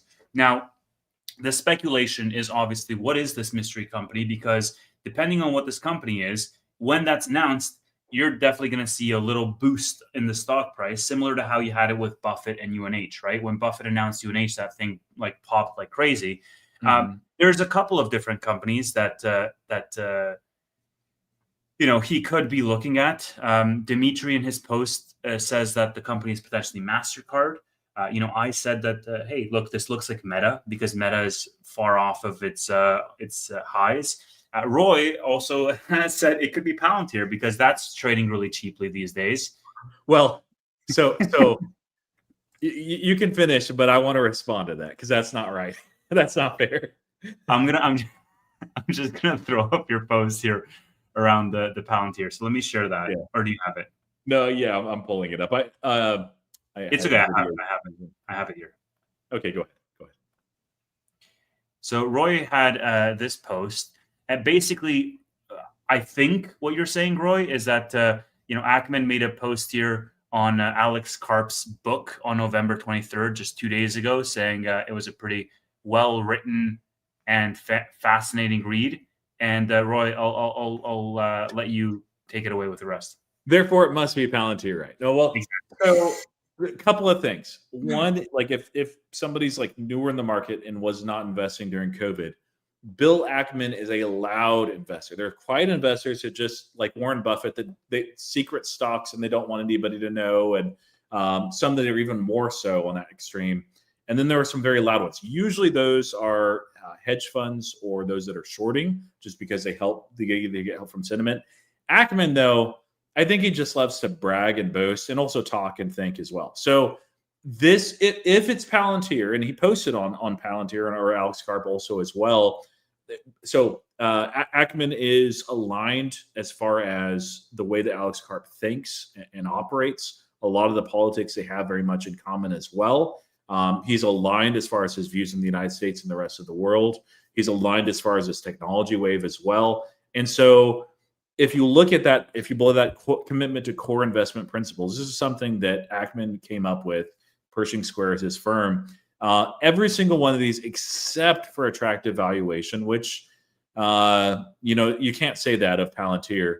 Everything else, like super high dense moat, formidable barriers to entry, ridiculous fortress balance sheet, market cap, you name it, like they dominate. So I think it's probably only like a 5% chance that it's Palantir, but there is a chance simply because he is loud. He sometimes front runs what he does. He did that in COVID, I think, very deliberately, but he's also done that with Herbalife and one other as well, way in the past. More likely is Meta first, and then maybe Nvidia, although the timing of that, Nvidia is trading at a much higher premium than it is right now. MasterCard, maybe. We'll see. So yeah, this might be a funny thing if Ackman goes big on Palantir and Burry's big on shorting Palantir. That'll be then fun. It's some drama. But here, let me show you this, and then you guys collectively, the audience, can tell me if Palantir really fits into this portfolio. This is Ackman's portfolio, guys. So his number one stock, 20% of his portfolio is Uber. Then he has Brookfield, Howard Hughes Corp. Google is 10% of the portfolio. Restaurant Brands International, what's that, like Wendy's and Burger King? Amazon, Wendy's. Google again. So Google's what, 18, 19% of the portfolio? Chipotle, Hilton, Seaport, Hertz. And let me also show you what Ackman's been doing. This is his recent activity. He's just been trimming quite a bit. So he reduced Google by like 10% before the run-up. But he added it quite heavily in Q2. So I don't know what the F he is doing there. But yeah, basically he's been sitting on his hands a little bit on Q3, just trimming, and now they're up to 15% cash. But this is the big changes in his portfolio over the past year. They completely sold out of Canadian Pacific in Q2. They completely sold out of Nike in Q1, which they bought pretty heavily in 2024. They bought in Q2 2024 Nike, added, and then completely sold out. In 4 quarters, they were in and out. So definitely more actively managed fund, buying and selling intra-year.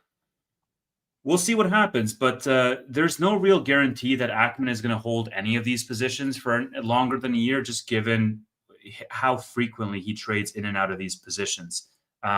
This is some of the prices of these positions. So yeah, I don't know necessarily if it's Palantir. It could be PayPal for all we know, right? Like Probably not, but yeah, you can look at some of the companies in there. They're like, some of them are more conservative as well, but it's clear that he likes, well, maybe but he's 29%, this is Fiscal AI, in service and computer programming, data processing, which is Palantir. So he might just be like, hey, I understand the space. I know what's happening here. We're going to go after this. And 20% service businesses related. So none of those are PayPal. Maybe he's like, hey, but I think Palantir actually has higher odds of him picking it up despite the valuation, because valuation is in the eye of the buyer.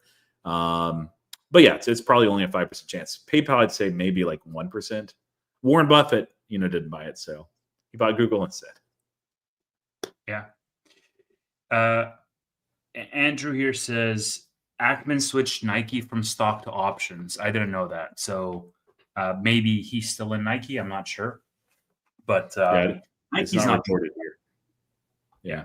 Nike shares were sold to buy Nike call options. True that he sold, but also misleading. So, okay, fair, guys. I don't know the whole history with Ackman and Nike, but how could you not know the whole history of everything, Tevis? Come on. That's freaking wild, bro. Because if we look at Nike, I don't know how those call options are doing unless he got leaps or whatever. Nike is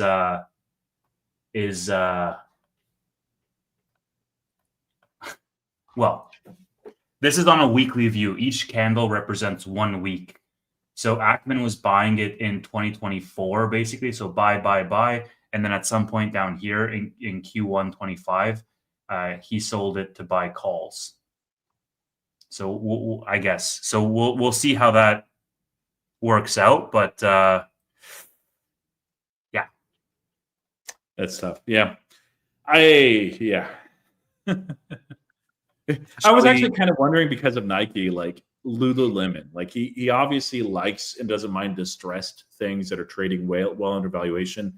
Lulu has been trading, I know it doesn't feel like it this year, but has oftentimes traded at a pretty significant premium, and it is just beaten up and spit out. And he's obviously not opposed to holding something like that. I don't see, and I've not pulled up the original 13F Nike in his portfolio, so I don't know the weighting of that, because I'm only seeing equities here, or even if he has it. But Jesus, Lulu is kind of a similar play as Nike. So this is a week view. So each candle is a week. Lulu has been on a straight shot up, peaked around Christmas 2023, and then just completely got decimated, fell 75%, since that time. Yep. Wow. And I went in with a swing, and it went past my max loss threshold, so I cut it, and I'm glad I cut it. That's very fair, sir. Yeah. So it's also really interesting to see other super investors and what they're buying. So this is a website called Dataroma, which you can see here, and you can see all the super investors. You can see what their top holdings are and their activity. Obviously, that's all public knowledge. This website just categorizes everything, which is really interesting to see. If there's some investors that you really hold in high regard, you can see what they're holding. Shall we move on to questions, Roy? What do you? Let's do it. Yeah, Tevis is a super investor. Billionaire. He's got money. He's got looks. He's got brains. So, and then you got me. Okay, sure. I'm not the one who invested in Palantir and Robinhood and in If you did, you would own not only an island somewhere, you'd own Rhode Island. I mean, come on.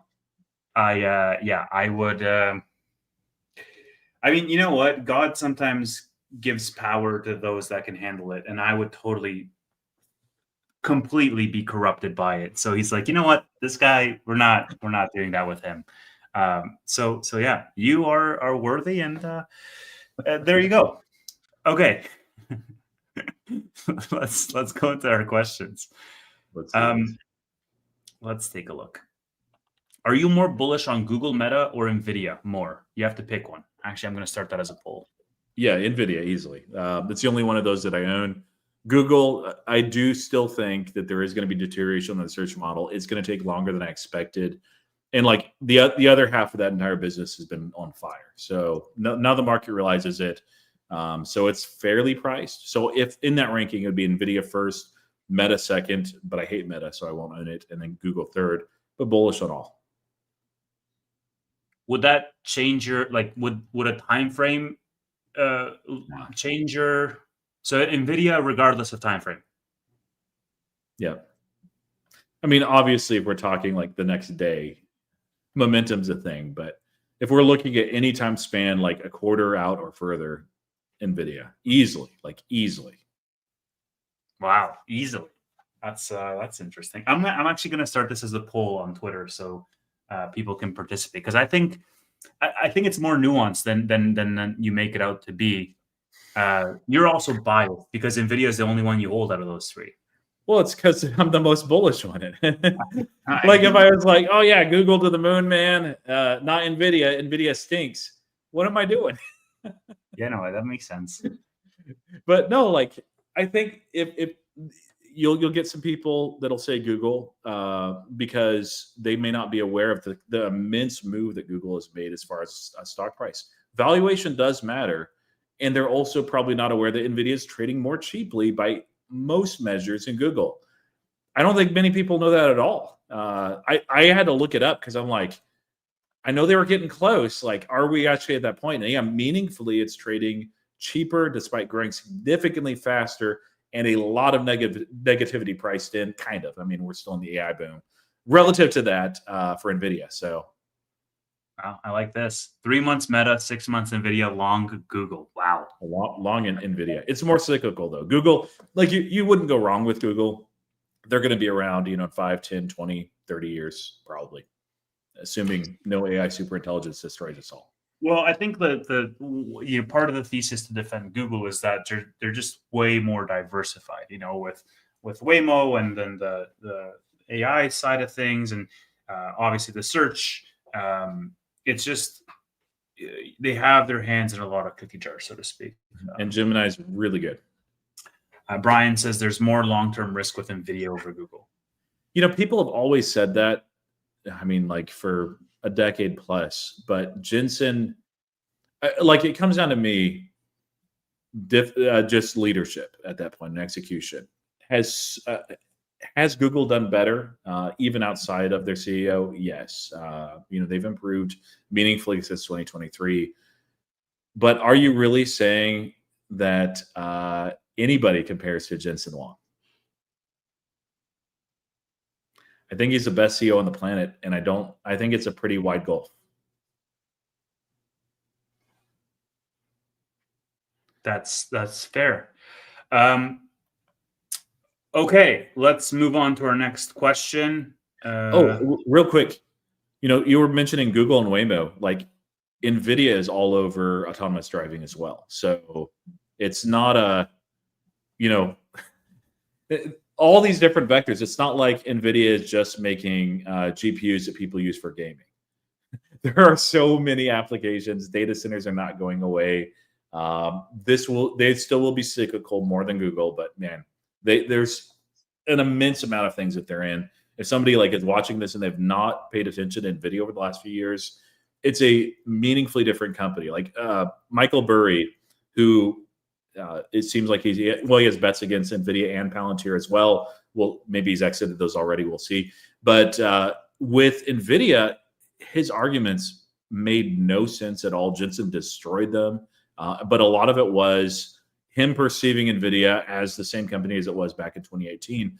And that's the thing about like incredible companies with incredible leadership, is they can look dramatically different and better over like a 2 or 3 year time span.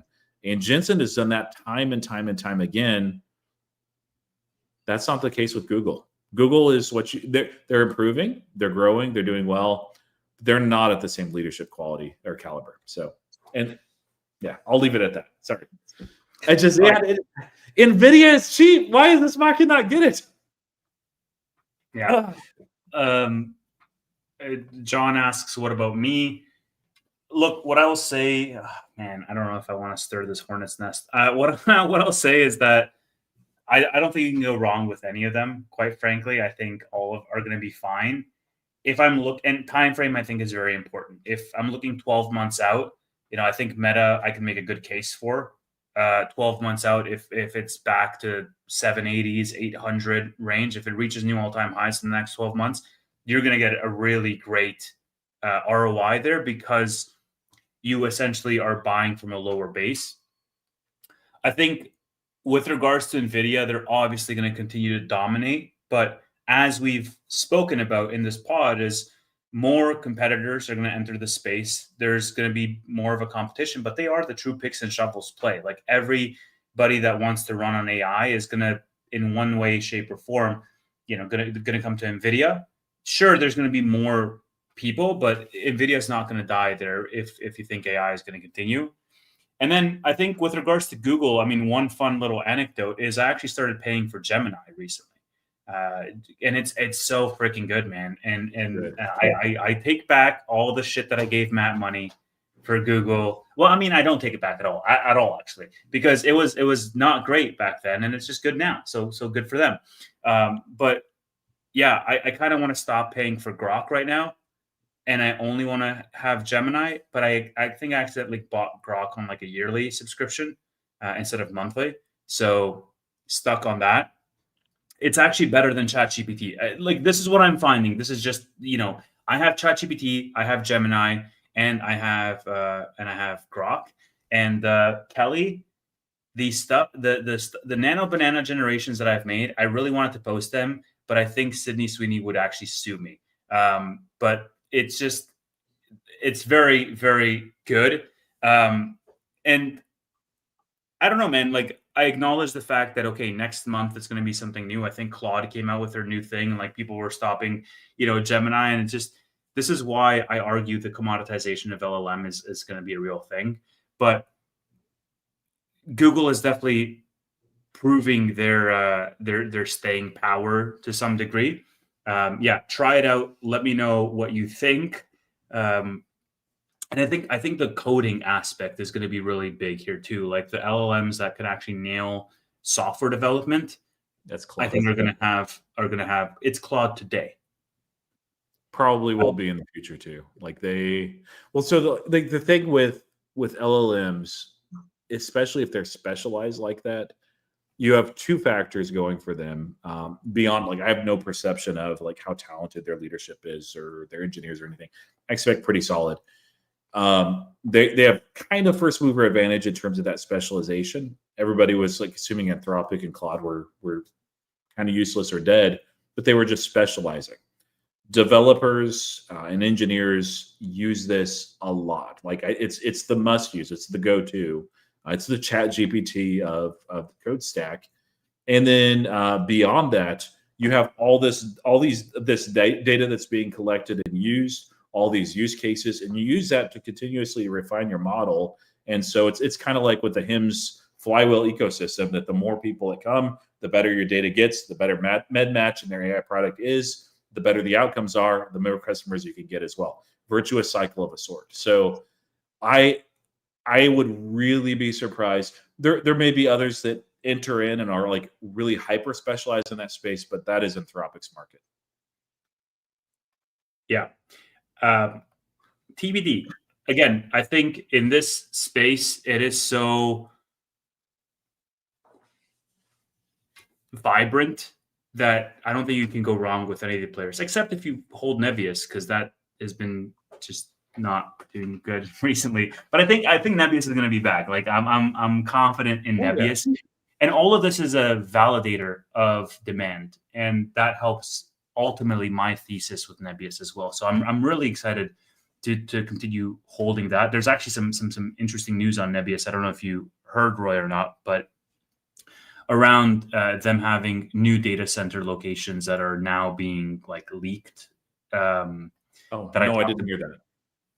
Yeah, so there's like one in Alabama and then one in Indiana for U.S. data centers for Nebius. And basically, the companies that's building these data centers is Data One, I think they're called, and they're now filing permits for new centers. And so the idea is that, like, hey, they already have built the New Jersey facility. They're going to be building these new ones, and nothing is officially announced as of yet. But that's very exciting because once those are announced, they can be operational within 12 months and start servicing that demand. New Jersey is already starting to service the Microsoft contract, and they were operational. The CEO of Data One, the company that's building out the data centers, was like, "Hey, we've been operational for weeks now." Yeah, very cool. Yeah, no, and I agree. Like, I'm not Nebius. I entered in, was looking at it as a long-term position, sold like at 45. So it's about a doubling for me. Missed out on a lot of upside. Bought more Nvidia just because I'm like, I need less volatility in my portfolio, not more. But yeah, that trade is not dead. If it continues to bleed off, that this is, I think it went up today, right? It did go up today. But if it keeps falling all the way through the end of the year, I may be buying it again just because at some point, like, it's a really good, solid company. So it becomes too cheap. Absolutely. Okay, let's continue with these questions. How did I deal with my SoFi $32 puts? That's a good question. I made a post on X about this. And basically what I did was, here, I'll share my screen. And this was what we talked about in After Hours, Roy. So I don't know if you had a chance to see this. I used the rally to roll out my $32 puts from November 28th. I was going to take assignment basically this Friday, which isn't even that bad, guys, because I got paid $3.50 to open those puts, making my break even $28.50. And SoFi right now is at $28.30. So I'm not even like at crazy losses after it recouped a lot of those back. But anyways, I did this yesterday as opposed to today, so I could have gotten way more money if I did this today. I bought to close at $5.70 for the 15 puts, and I sold to open the new ones after rolling at $7.20, netting $1.50 in a net credit, and I rolled them out to February 20th. And that way, I bought myself a whole bunch more time, and I got paid to do that basically. I also did the same for Nebius. I had December 5th at 115, and I rolled them out to Feb 20th, keeping the 115, and I got paid an extra $7.65 on them. The only reason I didn't take assignment, I'm not really scared about paper losses. The only reason I didn't take assignment is because I don't want to get early assigned on other things that I have in the money and then be in a margin situation. So if I was not in margin, I would have definitely taken assignment and just written covered calls, and I would have still made my money back. But and I probably would have had some gains as well because I'm high conviction on both of the names. Roy, what do you think about that move? It makes sense for you, and yeah, avoiding margin, that's very good. And I know, like, there's no guarantees. Like, I think the market will continue to go up between now and then, but we don't know. So it could be that SoFi is trading at $16, and those are pretty painful, but it's relative to the rest of your position. It's small. Like, you can afford to lose a few million here or there. You're a billionaire, so joke, man. Yeah. But no, it's like, on a serious note, like, time is the biggest thing there. And I've done this before with Palantir when my covered calls were deeply underwater and I just needed more time. I wasn't ready to give up that position. This is on the other side of it, cash secured put. So, I mean, like, the other thing too is your risk tolerance is your own, and you have a lot higher appetite for risk than I do, and probably most people, frankly, in our audiences, because yours is extreme. For me, like, writing in the money cash secured puts is something I don't know that I will ever do. I've never done it before. I've thought about it briefly, and I'm like, no, that's too risky. So, but you're doing it, like, the thing I'll credit you for even more so is you're doing this. It's aggressive and it is risky on names that you love and you have a high conviction. And so, and I agree with you on both. Like, maybe things just fall off, and you're looking at $16 for SoFi. You're looking at like 35 on Nebius. So, like, those are terrible buys at those prices. But in 5 years' time, and you have time on your side, you're going to probably be green on those positions, even if the market, has a tantrum between now and then. So, yeah, I like it for you. You're doing the right thing, giving yourself more time, and not putting yourself on margin. So, cool. Well, that's the answer to that. Have funds sitting in my Roth IRA. Need a few long-term stocks. Any recommendations? This is not financial advice. So you come to the wrong show. Yeah. Well, yeah, we But talked a lot about names earlier. So, I mean, like, look at Nvidia. That's just, I'm not giving you financial advice, but it's very attractive here. yeah, just look at our poll, dude. Which are you more bullish on? Nvidia's at 38%, Meta's at 35%, and Google is at 27%. So Yeah. I didn't say it. The poll did. Yeah, you like most of the Mag 7. There are some that we're not as excited about. One, I see a question on there too, over the near term. Yeah. The Mag 7 are magnificent for a reason, mostly. So like any of those, if you're looking super long term, you might, one thing you might do is just look through those and be like, okay, what's going to be around and doing well in 10 years? Now, we don't know for sure what the world is like, but if you invest in impeccable companies with a significant moat and credible leadership, they're going to be around in 10 years. So, yeah. Are you guys bullish on Tesla? Long term, yes.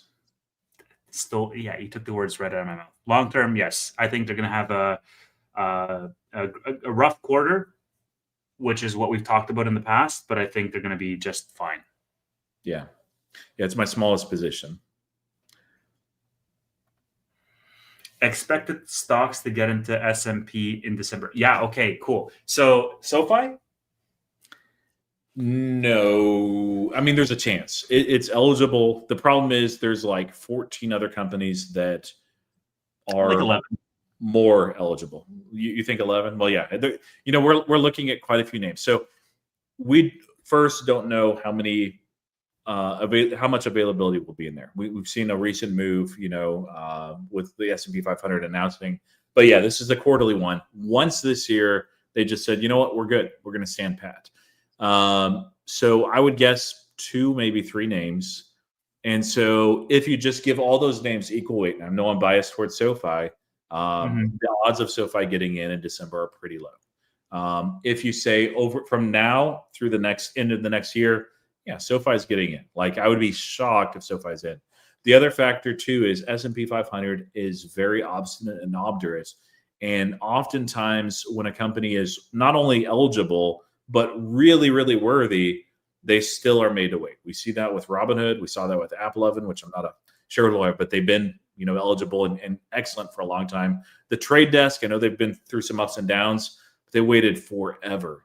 Ferguson is one of those names that is, I think people have talked about it getting into the S&P 500 since 2022, maybe early 2023.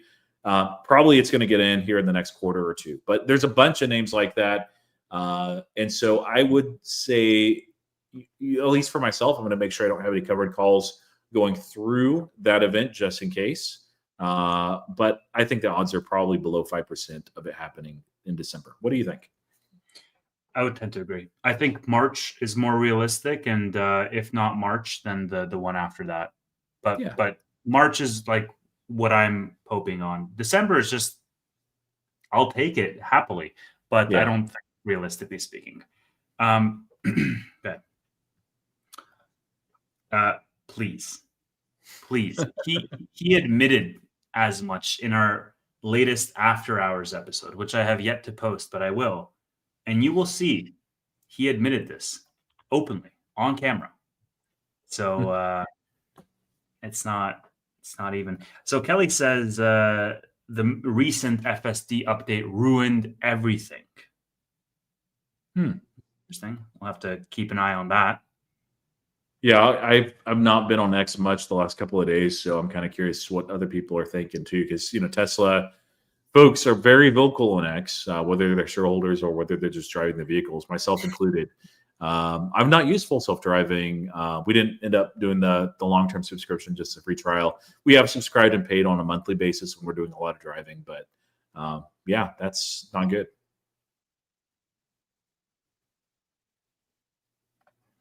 Yeah, she says it's unusable, heartbreaking for leaves and bugs, pulls off the road randomly. Doesn't sound safe at all. Yeah. Are you sure you didn't get the Temu version of full self-driving? Because that's what it sounds like to me. Yeah. Full self-drifting? Yeah. Is SoFi also cyclical, Roy? Of course, yeah.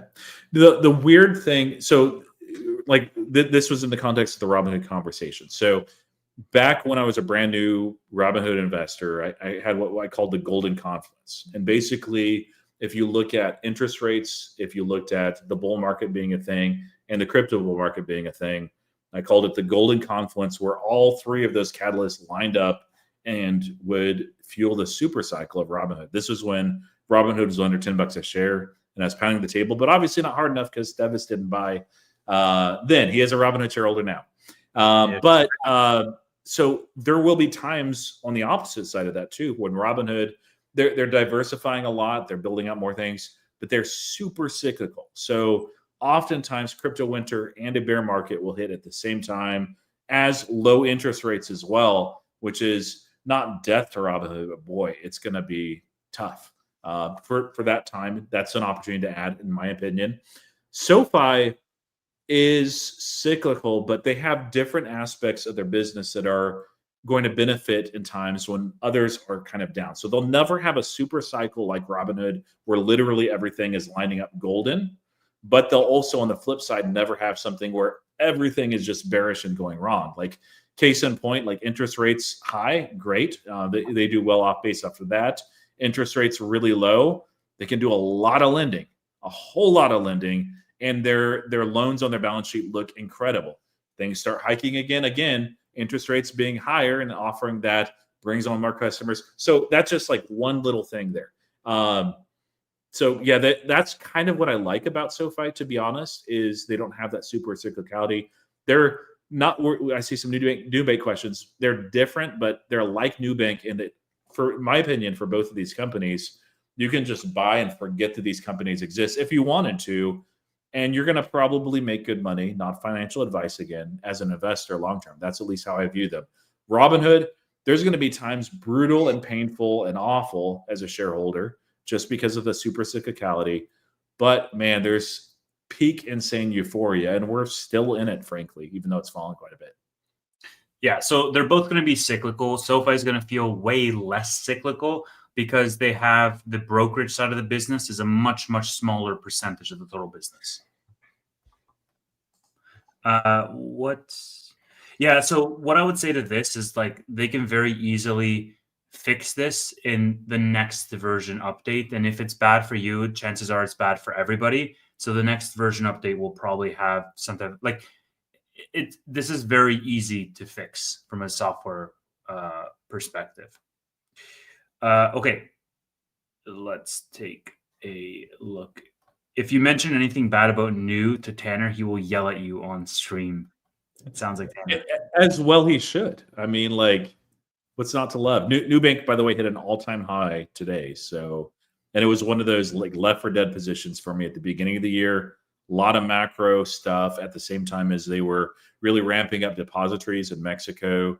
I can't remember exactly what that was that they were doing in Colombia. I don't think it was depositories, but they were basically the added costs at the same time as currency exchange rates between the Brazilian real and US dollar made things look terrible for Nubank. Although it's not. Like they are a killer company doing killer things. They're international, so there's some more geopolitical risk than investing in the United States, but I like them, and it's really my only forward holding. So yeah, I love them. Setting. I miss Tanner's rants. He should go to streaming at night again. Yeah. Just tell Tanner that you think AI is a bubble and watch him just blow the fuck up on you. Yeah. AI is a bubble. You're wrong. Nvidia is going to go down to 14. Just the more ridiculous you can make it. Don't like say 0, because nobody will believe that. Yeah. He'll get relevant. What do you mean it's a bubble? Hold on, let me pull up some charts. Using physical AI, of course. Roy, is your SoFi 2026 price target still intact? Is this a $60 one? Was it $60? Yes. Yeah. So it is, but yeah, the timing of that was like basically at the all-time high. So, but yes. So the thing is with SoFi, as long as the consumers don't fall apart completely, which it kind of puts SoFi in an unknown position at that point, they'll still do fine. But I think the price target is going to continue to accumulate. They have like they have. I did a video a little while ago on like 6 catalysts that they have coming up next year. We talked about one of them today, which is entering the S&P 500, probably a next year thing. If it happens in December, we'll take it and we'll stomach that plus 5 or 10%, I guess, you know. And Tevis will enjoy not having his puts deep in the money anymore. So yeah, but really, I think unless we shift into bear market territory with a recession, maybe they don't get all the way to 60, but we're going to see a lot of improvement in price. And I still am going to stand by that price prediction. By the way, our 25s, you remember, I think you were right around 25 or 28 or something. Like it looked like SoFi is going to go right past it and just keep going. And like, man, our price target's going to look really bearish at the end of the year. And now it's like, well, we're actually like right in that range. So it's interesting how fast things can shift. We do know a thing or two, I guess. Matt Money reposted that $25 for the end of year bet, saying like, "Hey, it's going to be close." And I was like, "God damn it!" But I think I still have it. We'll see. If we have a Santa Claus rally, he's toast. Oh yeah. Okay, let's move on. Talk about VG, bro. When are we going to moon? When the lawsuits end? Wait. Yeah, they're still in arbitration. Shell appealed. That's really the biggest overhang. It feels like, although the price can always get cheaper, that pretty much everything negative is already factored in. Nothing positive is as well. So probably when arbitration is finally wrapped up there fully, yeah, it's interesting. But yeah, as far as an actual company, like the way I look at VG is, well, we need energy. We absolutely need energy. And it's kind of a tough spot because nuclear is like the answer. There's multiple answers, but that's the best answer. Even with SMRs, though, as far as regulation, even though a lot of red tape has been cut, it just takes a long, long time from initial project and planning until you actually are delivering power. So solar has so much against it right now under this current administration. Commercial less so, but yeah, with rates and everything, it's tough. It's going to do fine, but LNG is really, I think, that ramp that is necessary, and it's the only energy source out there. I'm sure there's probably like exceptions in certain companies, but as far as an entire space, it's the only one where VG and its competitors are trading at, I think, a very cheap and very attractive price. So yeah, I think it's a discount if you're a long-term investor. If you're looking like over the next 12 months, I have no idea what's going to happen in price. If you look at, the next 12 years, Yeah. up and right. Eddie asks, how low can VG go? 0, Eddie. Technically, it can go to 0. That's like, of course, it's not going to go to 0. I don't think it could go down much more, but I've been surprised in the past. But I'm newer in the company too, and also in the stock, and I'm still in the invest and investigate phase. So I don't know. I'm not really confident in that. I'm probably going to double my position here in the next week or two. It's still a very I have 100 shares. Like it's so tiny. It's not even on the radar yet. Yeah, no, I bought when it broke under 8, and I'm like, oh man, it's for me like it's a no brainer. Dude, what are we doing here? Should I just buy some right now? This is what you did last time. We looked at the chart and you bought last time, dude. What are we doing here? I don't know. It's kind of like Nvidia, but like I think even more extreme. It's going to take the market longer to figure that out, though. But they're also paying you 1 cent per share, and so BMNR is paying you a cent per share. But BMNR is at $28. So if you want a dividend tax, you can. I have 4 dividend stocks now, not 3. So okay, so where is my? It's in that. Okay. Yeah, look, Roy is buying right now. You can see him focusing on the stock. There's a green screen. There's a confirmation, and congratulations, you hold more of this shitty stock. I didn't have enough, so I'm going to buy another 50 shares here too. Boom. Wow. All right. Rolling in VG dividends for I just added 100 shares more, so it's 200. It's not a big position for me, so I'm still very much investigating as I invest, but I've done enough and I've talked with enough folks that I need to start building it out We'll see. Yeah, and your money's gone forever, Roy. Yeah, and I just destroyed $692. Yeah, exactly. Yeah. Let's see.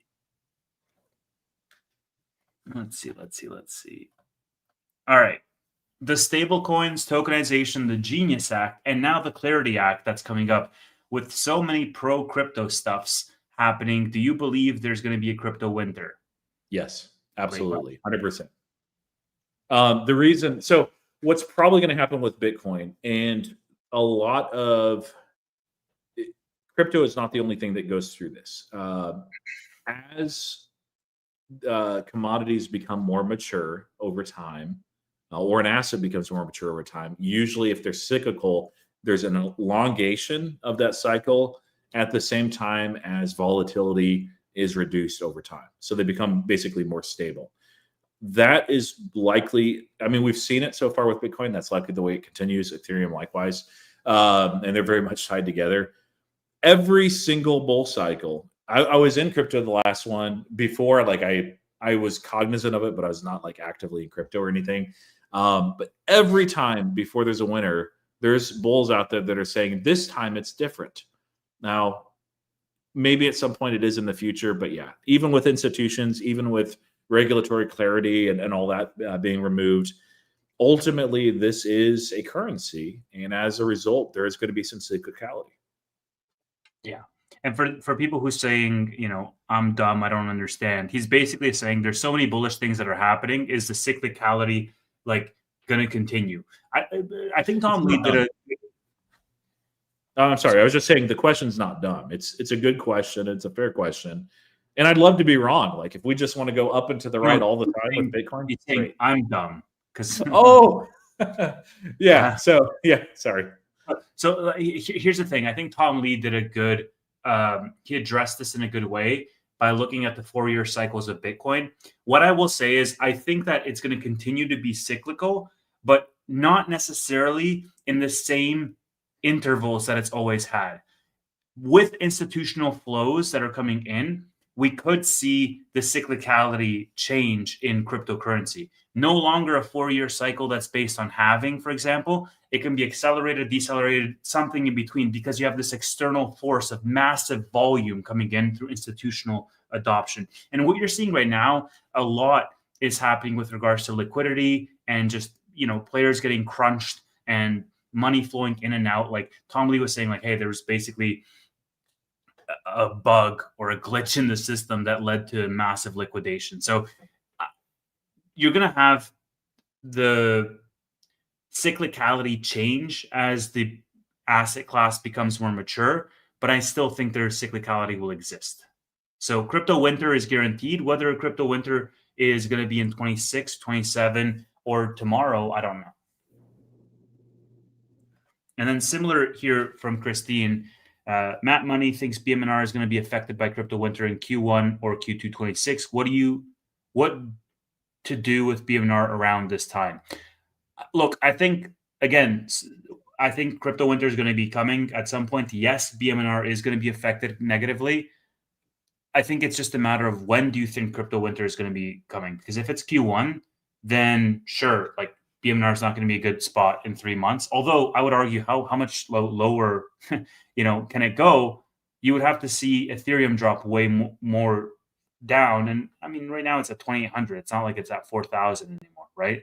So when crypto winter does happen, BitMine will be hurt, but it's a matter of when that happens. And I don't necessarily agree with the timelines that Matt laid out. And the thing that sparks it differs each time too. You know, a lot of times it is tied to recession, which I don't think that we'll have. Monetary supply can also be, monetary tightening cycles, but doesn't even have to. And there's been times in the past where it's not. So usually, there's several hallmarks of a typical bull cycle that are missing. And the biggest one and the most obvious one is there's not been a blow off the top rally at all. Of course, there's not been an altcoin run. I think you can argue and say maybe there isn't going to be an altcoin run or altcoin season. But yeah, the blow off the top rally is usually what you see shortly before crypto winter. So, yeah. So that answers that question. Okay, let's thank you, Christine. This is the spicy one. What if Zuckerberg is in the Epstein files and has to step down, asking for a friend? Let's take the Epstein files out of them because I don't want to get like screwed by YouTube. Like, let's just say, what if an existential black swan event happens that any of these CEOs have to step down? First of all, I don't necessarily know that if that were to materialize, that Zuck would step down. But if there was, like, what is the key man risk? I think is the salient question here. I mean, I think the reality is like there would be some people that would boycott, products, but Meta is it's tough. Like if you're using Instagram or Facebook or WhatsApp on a regular basis, what are the alternatives? They're not nearly as good. And Zuck is used to being hated, so I mean, he'd probably be like, "Yeah, it's fine. I can be hated." I doubt that he'd be in there, but maybe. And again, I don't really like him, although I respect him. So. I mean, of all the people who would be in there, I don't know that because well, I mean, who knows? Yeah, I mean, like, yeah, I guess I won't delve into like who's most likely to be there out of the max. No, Ooh, I don't we should make a bingo card.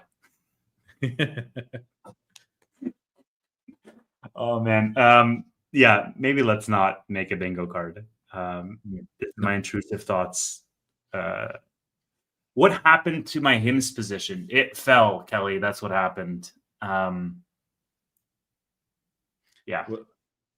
Yeah, that one's kind of it's becoming very attractive, Kelly. But it's a second half of next year play, maybe quarter two. A lot of that is GLP-1 headwinds.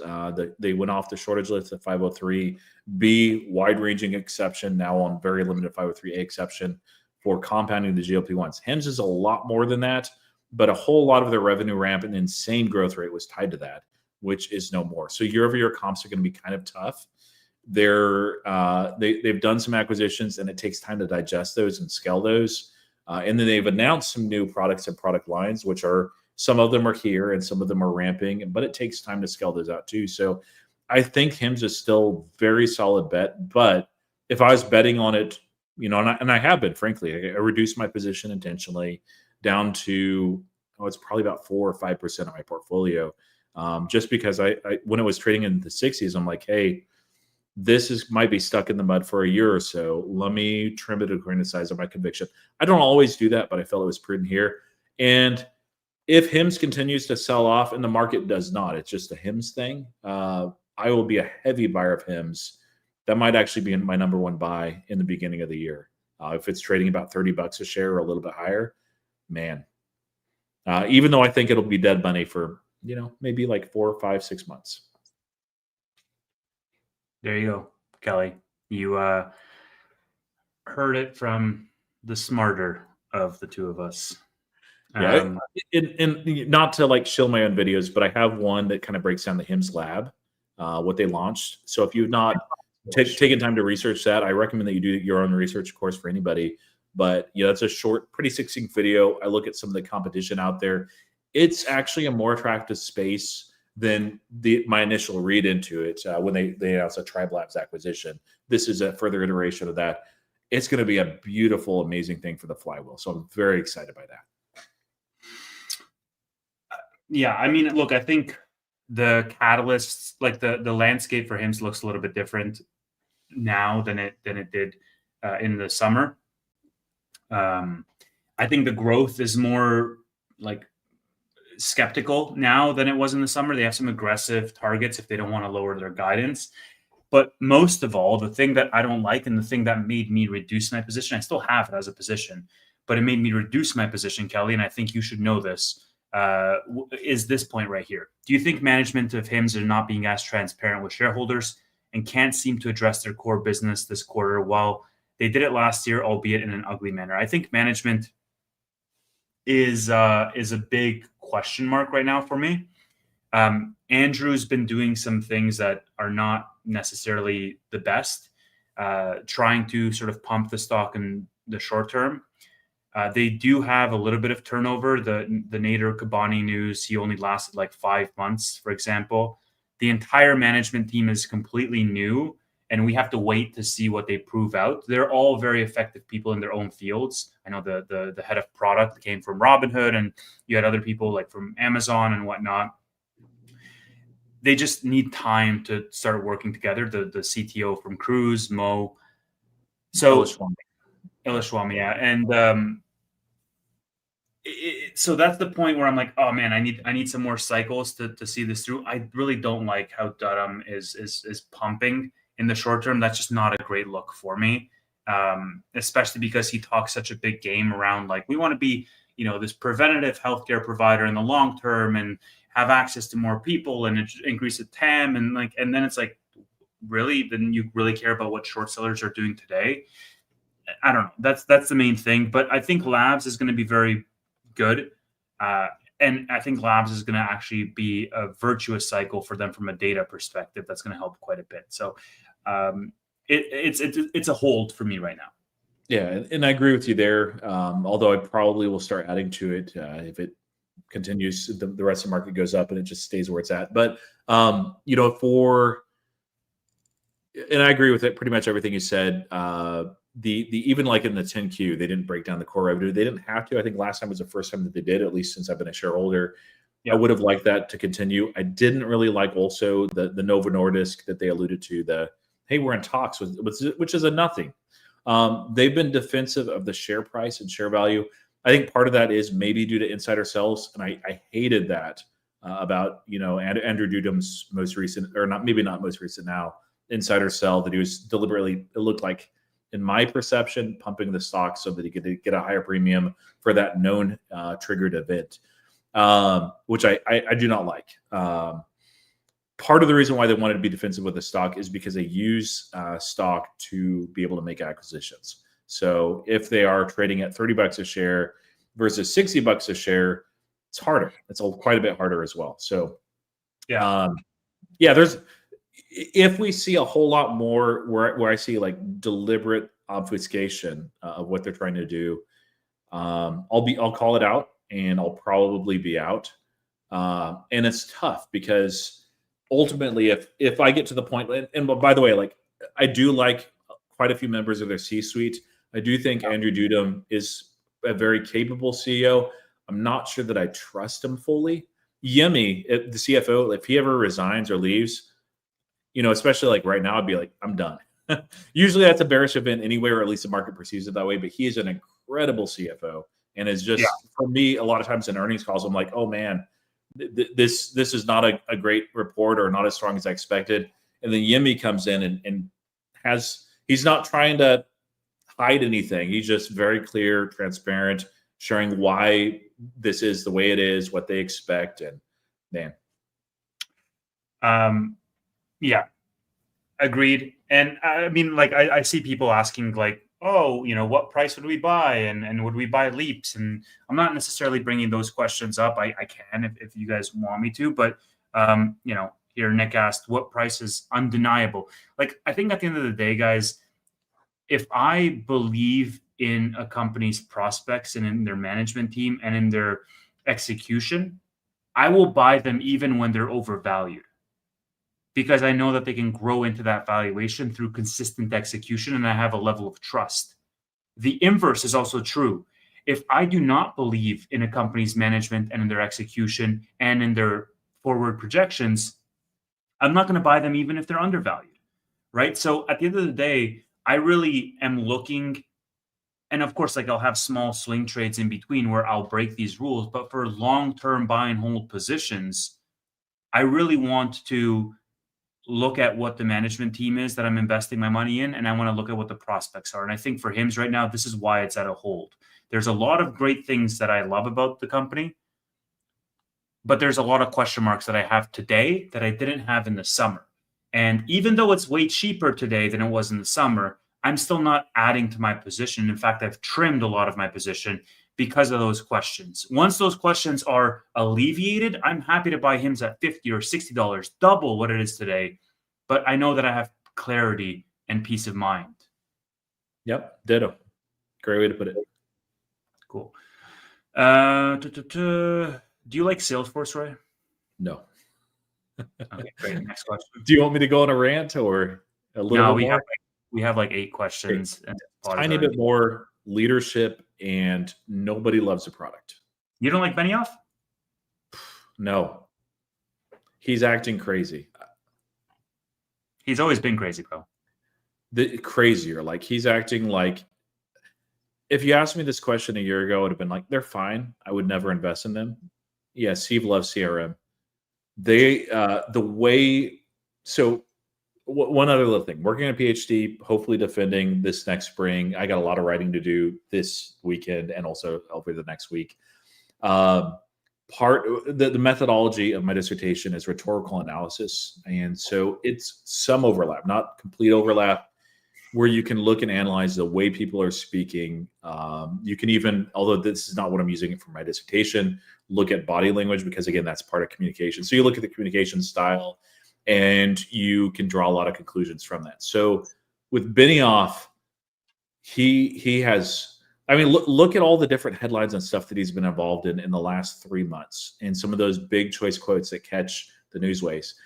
He is portraying himself as somebody that is almost desperate at this point, which tells me that the disruption and the deterioration of Salesforce and their model runs much more deeply than the market appreciated. And I even appreciated it at the beginning of this year.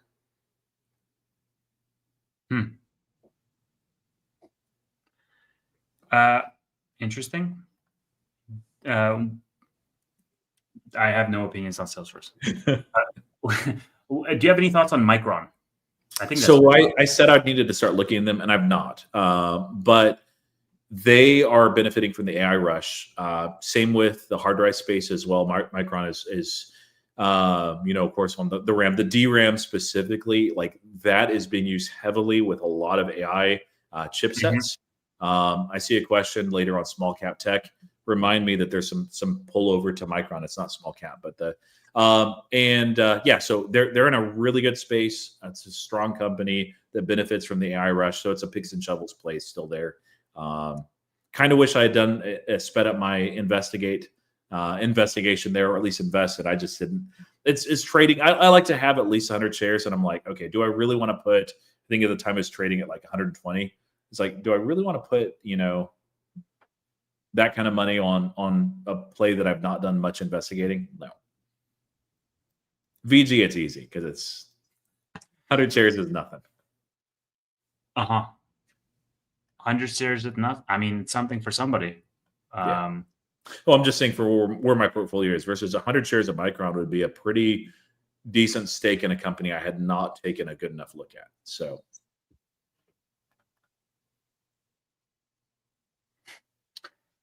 Okay. Who is already staking successfully? SBET.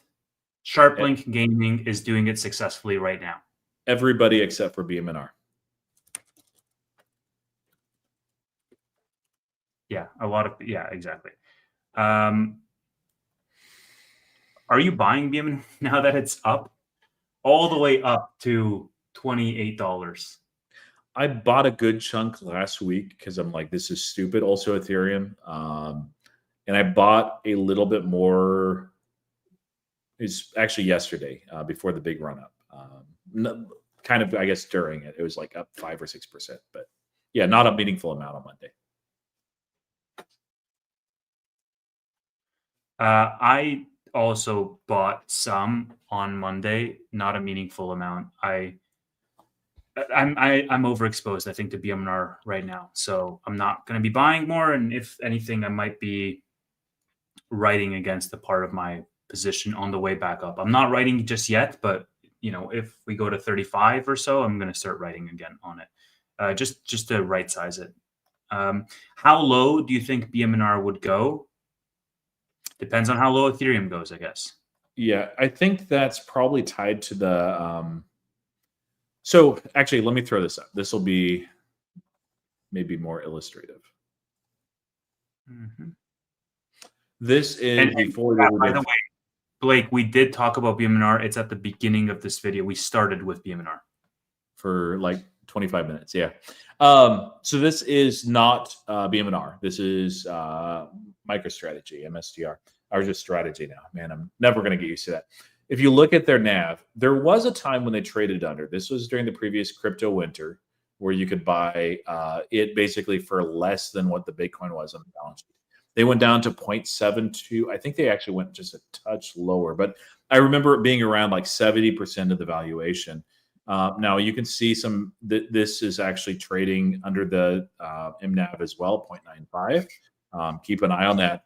I would be surprised because I see, even though there's a lot of differences, Bitmine is, in my mind, and I think the market and institutions are perceiving it this way as well, in the same light as Strategy.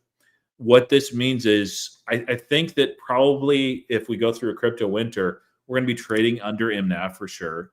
And I wouldn't be surprised if we go down to about 70% of their net asset valuation. So whatever that is as far as Bitmine, that's where we're at. So this would be, let's see, 20, 22, 23 a share. That can change, dilution and everything changes a lot of it. But like, if you were to ask me like today, right now, based on where they're at, probably not any below that. And that would be, for me, like something I'd be keeping an eye on, but that would be a signal to like, okay, maybe this is the time to get aggressive here. That makes sense. Hold on, let me pull up the next question. I'm literally on Uber Eats right now ordering a burrito. I like it when I make you think a little bit too, where you're like, oh, I didn't think about it that way. So yeah. Or maybe you're just thinking about your burrito. I was thinking about the burritos. Sorry. There you go. So great, we answered that. Either of you own small cap tech? I'll let you go first because you might have a shorter answer, and then I'll go longer and you can finish ordering your burrito. What's small cap? People are, like, I don't know what the line is actually. So under $1 billion for sure is, but it's under $1 billion. I think. Let's see. You want to ask Gemini, and I'll ask ChatGPT, and we'll do the average. What is a small cap in terms of market cap? I think 10 billion is. No, that's like micro. I think 10 billion would be smart. Yeah, this is saying small cap is under 2 billion. But that definition, inflation is partly to blame in this. I don't think anybody is like, oh, if it's 2.1, it's mid cap. What does Gemini say, or did it say anything? Yes, it says 2 billion. Up to 2 billion. I don't believe this. But I would say anything under $1 billion is a micro cap, and probably above 1 to maybe 5, 7, 10, even 10 would be, small, considered small by most people. But yeah, air test systems for me. And I'll talk a little bit about that because it does relate to Micron and Nvidia and also Google. Do you have any, Tevis, that are maybe 5 billion or under? 5 billion or under, I do. Well, the smallest company I have is Next, which is 1.5 billion. Then I don't really have anything other than Lemonade and then Hims, and it just goes up from there. You can say your thing while I. Yeah, so AEHR, Air Test Systems, is the one that I've talked about some. It's one where it's probably not going to. Well, they will. I guess a couple of steps. One is they basically provide test systems, and they have been around since 1970 something at the wafer level for multiple different types of mediums. So whether you're looking at silicon photonics, silicon carbide, or gallium nitride, which is all the rage right now, and all have different sort of use cases, they're able to test that at the packaged parts level or at the whole wafer level, rather than like cutting out the die cores and testing individual CPUs, which is way less, or GPUs that are way, way less efficient. You can test these longer and have longer burn-in times. And as a result, like, people buy their whole test system, their equipment, and there is some residual revenue in terms of die packs. And one other that my brain is it's not in there right now, but as CPUs change and evolve, you can kind of think of it like printer cartridges. Not the same thing, but it's a useful analogy. I really like them because they're a picks and shovels play that is a micro cap that is going to benefit basically no matter who wins the arms race. They also do tests and testing systems on, like, for instance, hard drives, which if you look at, like, SanDisk is the most recent inducting S&P 500. Look at what they've been doing. Look at Western Digital. I don't know if Seagate is publicly traded, but whoever owns Seagate, I'm sure they're doing amazing things too.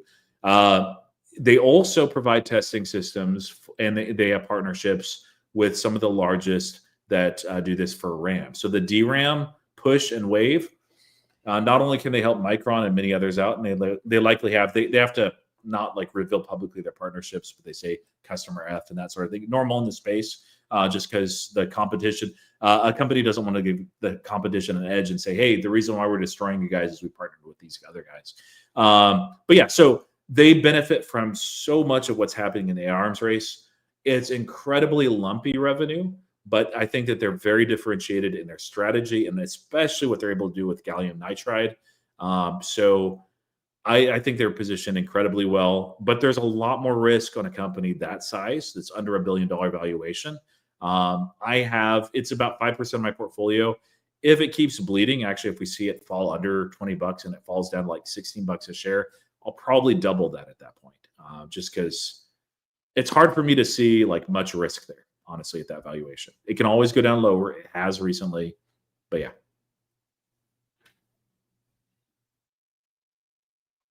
Dude, these guys are offering crushed chips for your burrito, which is freaking wild. I freaking love capitalism, bro. I can do crushed chips in my burrito. Fuck yeah. That is a type of chips that Air Test Systems does not test, is crushed chips. So yeah, exactly. Not GPUs, not TPUs, CPUs. All right. Hold on. Let me get back to. Do you guys like Uber? Dude, Uber Eats charges up the ass. So no, I'm bearish on Uber Eats, even though I'm ordering from it right now. So I think maybe he's asking about the stock. And it's interesting because it was selling up. I don't know where it's at right now, but if you look at it, I don't think I'll ever invest in Uber. I think it'll be like Amazon, where I see it as an attractive company that's positioned well and maybe a bit undervalued, but there's always more screaming buys that are out there. So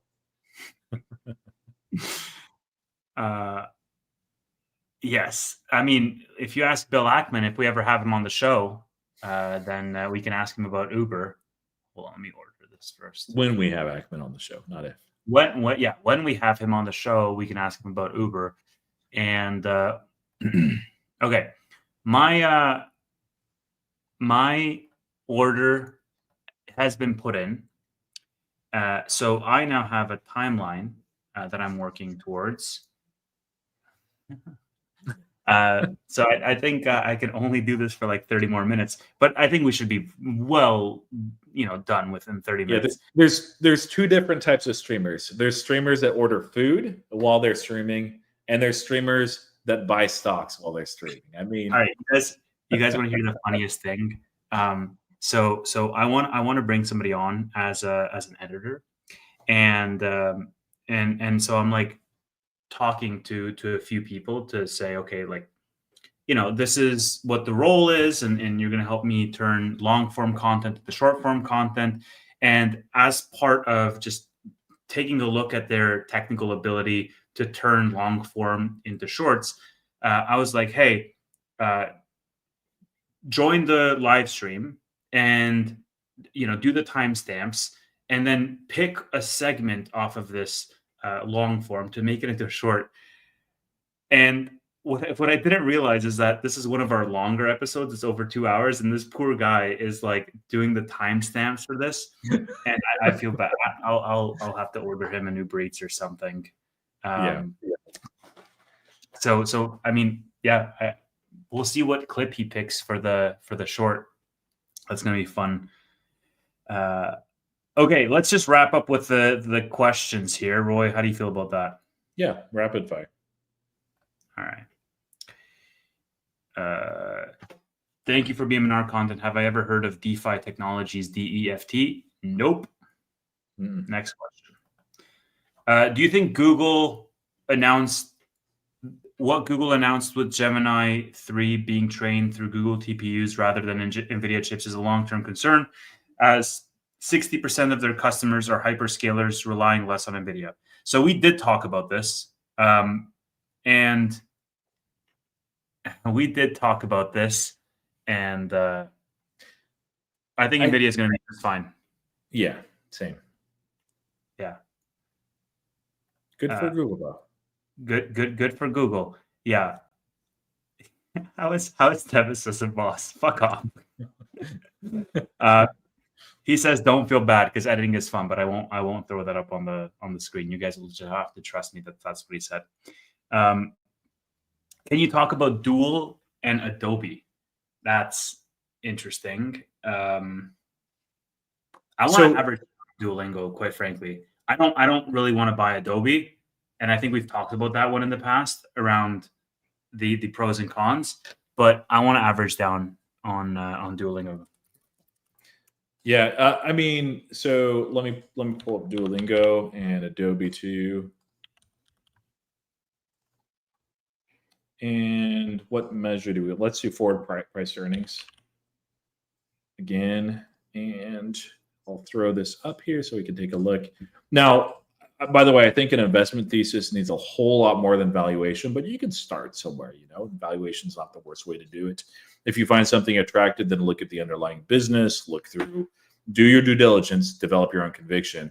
I mean, Adobe has been priced, used to be like any other SaaS, and now it's just deteriorated to the point where its PE is, and I probably shouldn't have compared this because Duolingo has not been profitable that long, so it looks kind of lumpier. But yeah, it's priced pretty low. It's still growing. I don't think AI is going, well, so these are kind of tied together because there's a perception for both, and that's why you've seen this ratio just continue to fall, that AI will completely disrupt them.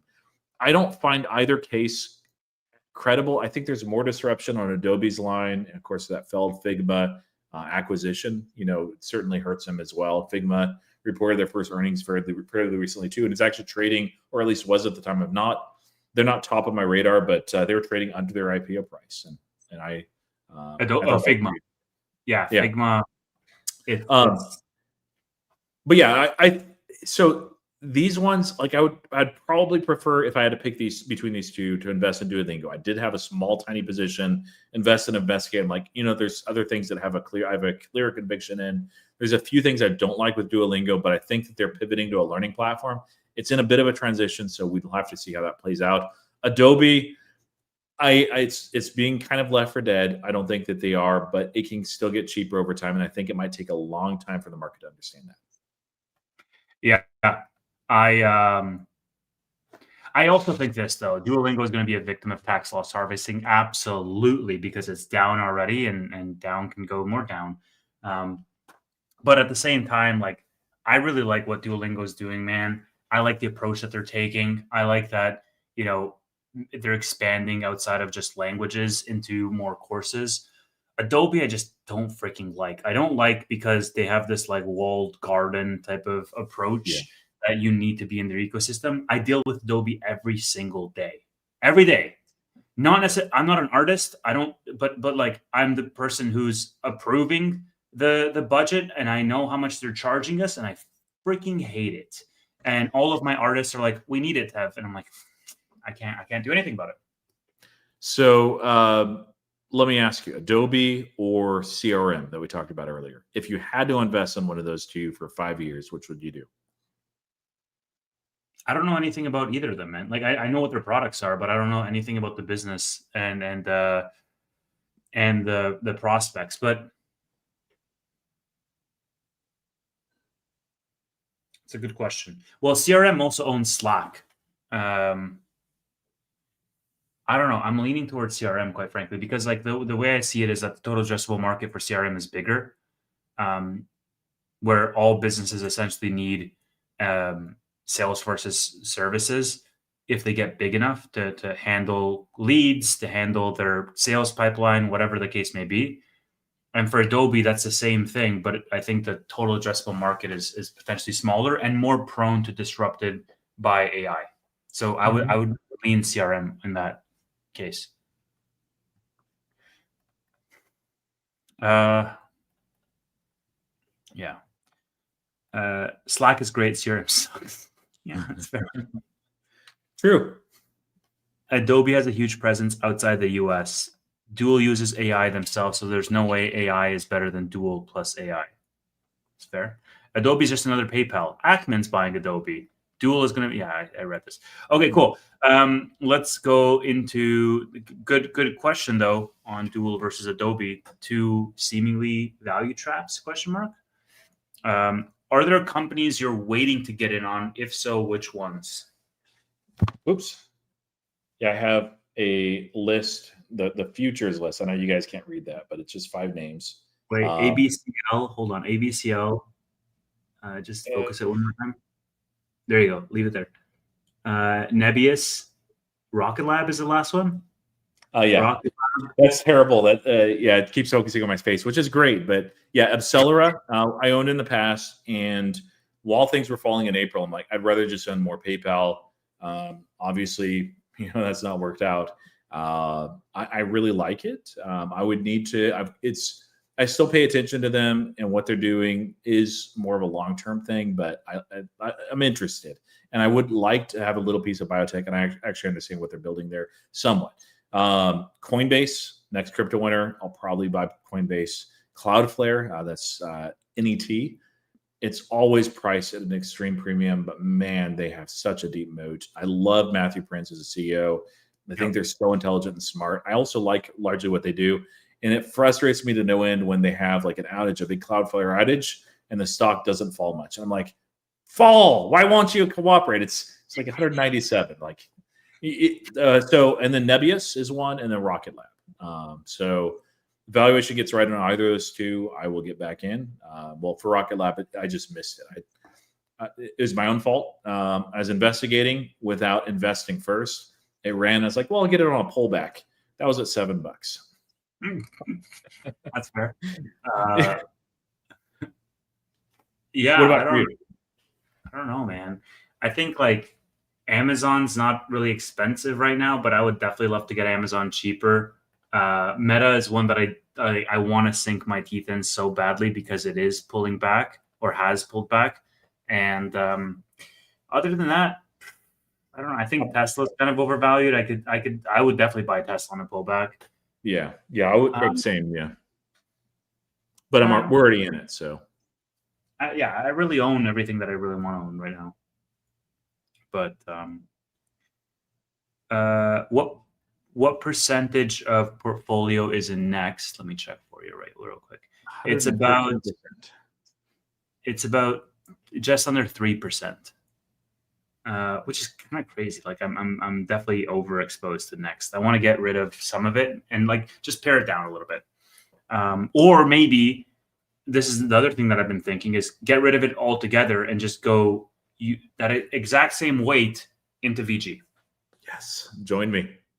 Well, because they have real revenues and like they have a lawsuit risk, whatever. It's a different thesis, different expectations, but I think the real revenues makes me sleep, I think, a little bit easier at night.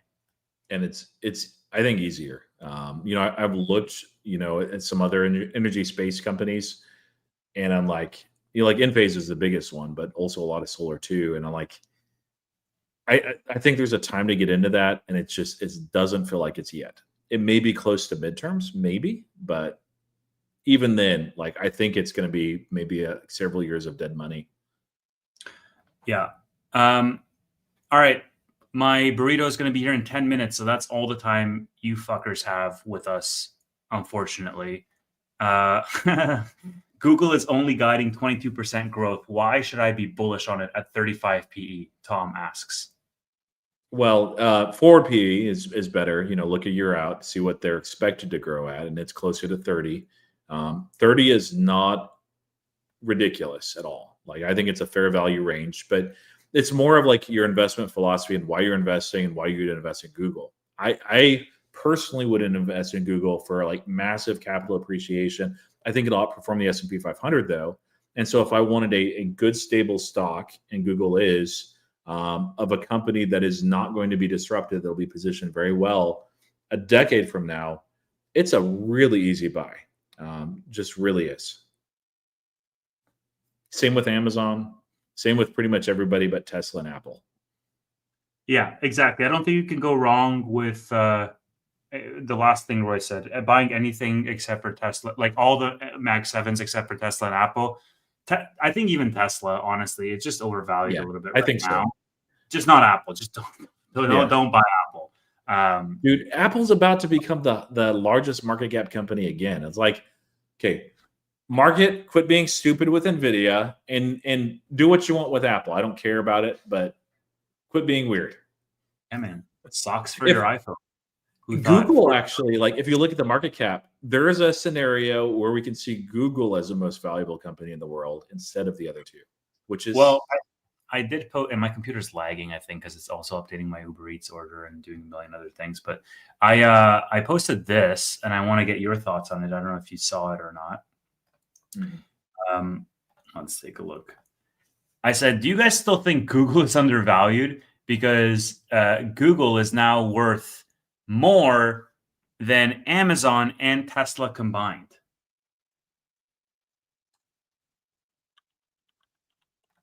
If I said that last year, you guys would be like, what? Yeah, it's crazy. Yeah. You take Amazon. If Amazon and Tesla merged, basically, it would be what Google is worth right now. Which would you buy? Amazon, Tesla, conglomerate, or Google? Because I know which I'd buy. Amazon, Tesla, probably. Yeah, same here. So Amazon's not being disrupted, so you get that. And then you get Tesla with a lot of upside from Optimus. We're getting a lot of milk gang in the chats. Probably Steve sent us a bunch of viewers. I don't know, or a Tanner. What's this you're sharing, Roy? Let me throw it up. It's pretty much the same thing, just a little easier to see because of the colors with physical AI. But like you can see how close this is market cap of all three of these companies. So Apple is purple, Google is orange, and Nvidia is blue in this. And like Nvidia has not been the largest by market cap publicly traded company for long. That's been Apple like a long time. You know what? It's never been. Well, no, actually, Google was very briefly here. Well, I don't know if it's the largest, so I'd have to pull in the other Mag 7, but no, that's Nvidia. Sorry. Google has literally never been the largest weighted market cap company ever. And I mean, you can look at it. It's on quite a roll. Momentum can last a while. So yeah, if I had to pick like these like to outperform over the next month, I would probably say Google just because momentum is a real thing over the short term. But yeah, so out of these, Tevis, a year out from now, which of these three is the highest market cap company in the world? And if you have another one where you think it might be Google, you think so? No, which one am I looking at? Google, Amazon, and Tesla? No, you're looking at Google, you're looking at Apple, and you're looking at Nvidia. So Nvidia is number one, Apple's number two, Google's number three, but all are really close, right around $4 trillion market caps.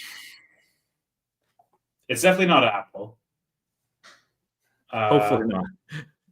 Bear market, it could be again, honestly. Well, you know what? No. I'll make a case for Apple. Yeah, I'll defend Apple. Why not? Here's how it could end up being Apple. Hold on, let me throw this down for a sec. Yeah. Here's how it could end up being Apple.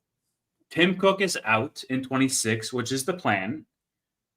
A young new hotshot comes in, which is not the plan. They plan to promote their VP of like hardware engineering or some shit. But let's say that's scrapped. Let's say a young new hotshot, Steve Jobs 2.0, whatever, comes in, shakes up everything. They go after an acquisition, which is definitely not Apple's MO. If that happens, sentiment can change on a drop of a dime, dude. Because Apple still has the best ecosystem for distribution of their AI, which is the iPhone, right? The iPhone has all of the personalized information about you and can use that to hyper-personalize an AI assistant for you right in your pocket.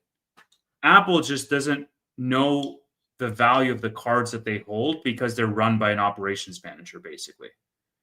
And the operations manager mindset is like, hey, let's cut costs, let's increase profitability, let's tinker on the factory line to make incremental improvements. And what Apple needs is a maverick to say, fuck this, we're scrapping this entire division, we're going after that big acquisition, we're taking big bets. That's what they need. Yeah, I don't see that happening, but no, that's a scenario that if it happened, yeah, number one is Apple. Yeah. I think barring that, I think Nvidia has a pretty good shot, but a lot is priced into Nvidia and they have very tough comparable periods.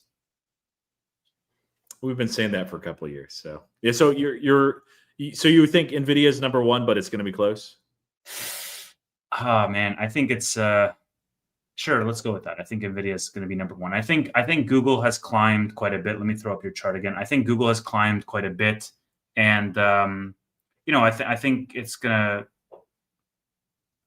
I think Nvidia is going to reclaim the top spot. Yeah, let's put it that way. Okay, I'm hoping just because it makes for a fun thing, even though I'm not in Google, that Google overtakes it just briefly. Give them a moment in the sun and enjoy. This is their moment in the sun, bro. Maybe. All right, T-minus 5 minutes on the burrito, guys. So we're going to get through these questions.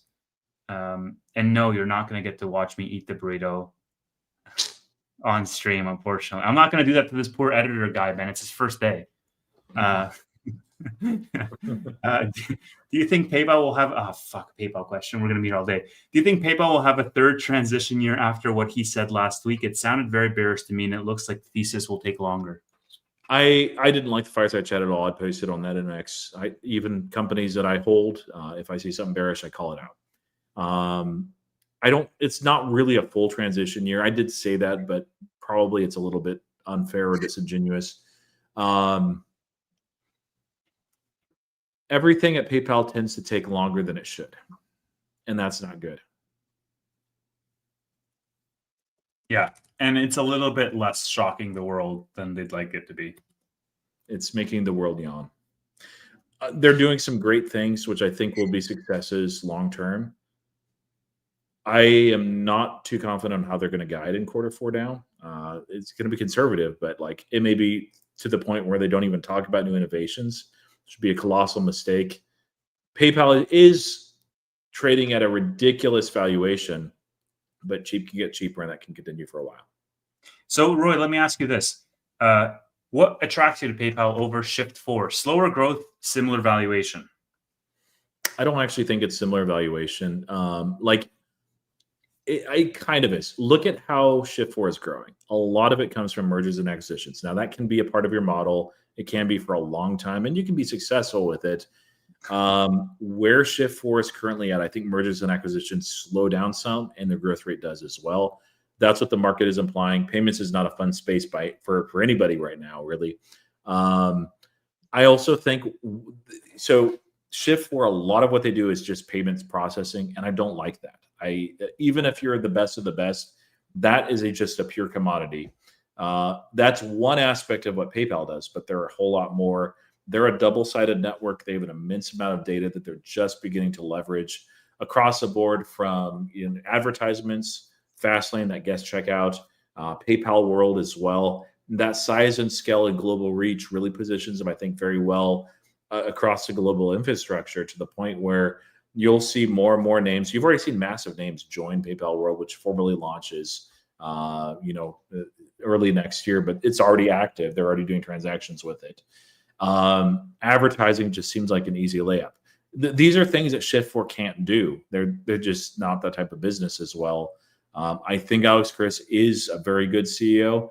There's some areas that he's weaker on that he needs to improve on, but yeah, there's probably more reward for Shift4 potentially, but there's also a lot more risk. For PayPal, I think the only real risk there is opportunity cost. It's a real risk. We shouldn't understate it. But yeah. I'm putting you on a timer.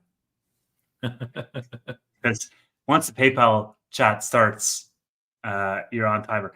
Thank you for being here, two brothers. I'm putting this down.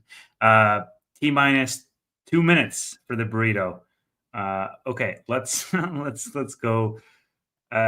Travis, you are in Canada. Why aren't you invested in VG? Why not Canada natural gas player? Because I like making money, and this is just the players that I want to be in. I don't know how else. Why would you invest in Canada unless you had to? Although Accelera is a Canadian company, so yeah, I just don't think Canada is very nice with their natural resources. So they don't like making money up here, guys. Question to Roy: do you have any time constraint where at some point you're going to say you're done with PayPal for the opportunity cost? This is a great question, actually. I want to hear the answer. Not really time. It's if they stumble as far as execution. I'm a bit disappointed with the read that we had from the fireside chat. There were some comments, but this was an extension from Jamie Miller's comments in an earlier fireside chat. So yeah, if we could see them continue to stumble, if we actually look at transition year 3 and it is a transition year, I'll probably tap out at that point, or at least reduce. I have reduced my PayPal. I sold all. I sold all of my options, all my leaps, way underwater. Only $90 strike. I thought I was being conservative.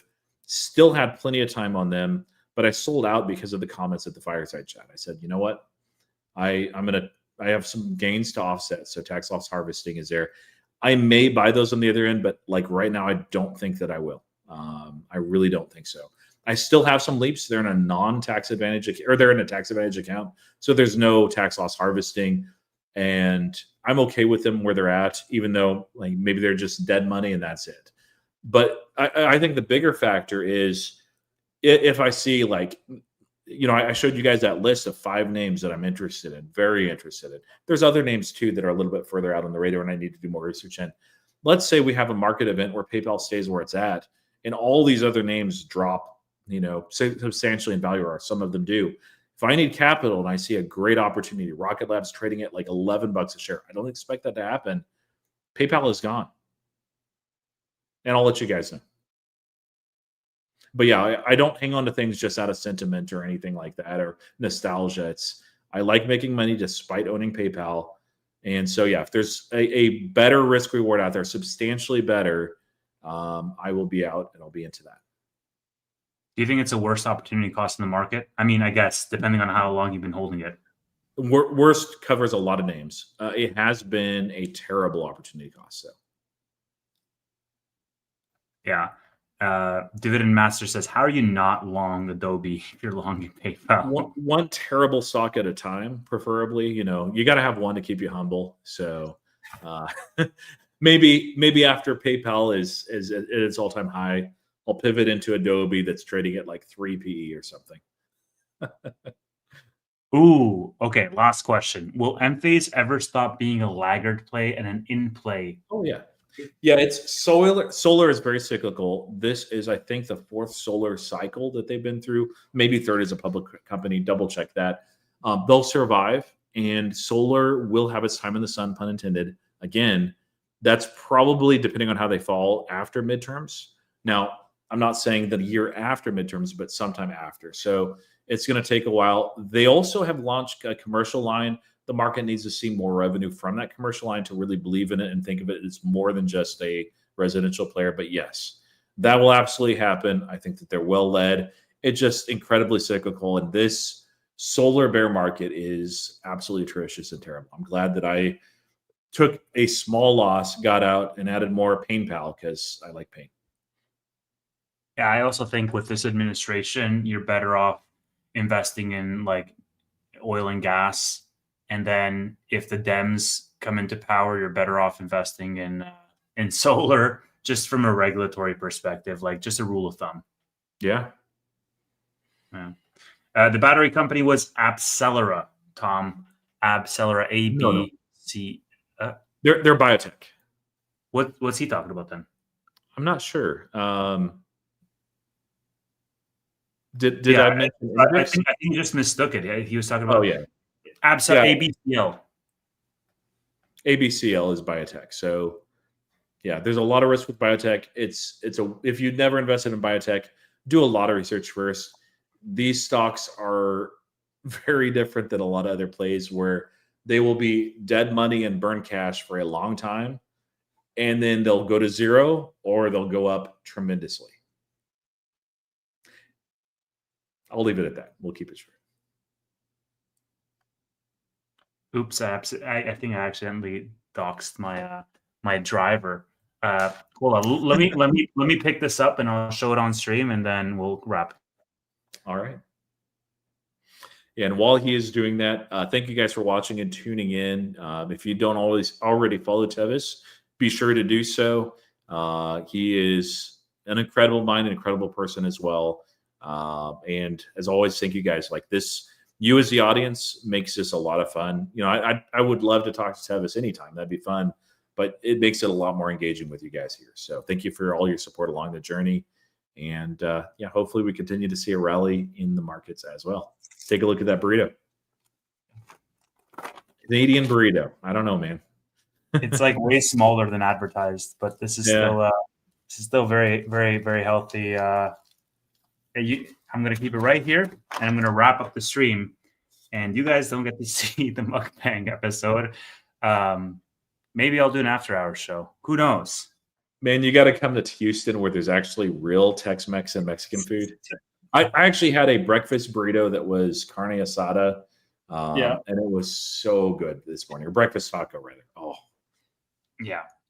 I definitely need to book a ticket to Houston, see all of you guys. Let's set that up, man. Whenever you're free, we'll do it. I'll never say no. You guys can adopt me if you want that. Will do. Lisbon, I'm down. I'm down to come to Lisbon. I'm gonna be in Europe soon. I can just make an easy flight to Lisbon. I can see Michelle in Houston as well, and Ray. Yeah, let me know, guys. Let me know. I like traveling. Detroit is where I draw the line. I'm sorry. You can keep your shithole city. I'm sure there's nice things in Detroit, but I mean, sorry. I enjoy life. I don't want to get shot. Okay. With that, let's wrap. Yeah, do not do Detroit. With that, let's wrap. Thank you, everybody, so much for watching the Bootleg Weekly. 2 hours and 41 minutes. I am sorry to my poor editor friend. I love you, and I will definitely buy you a burrito. And catch us next week, next Tuesday, for the next episode of this show. Thank you so much for watching again, and goodbye.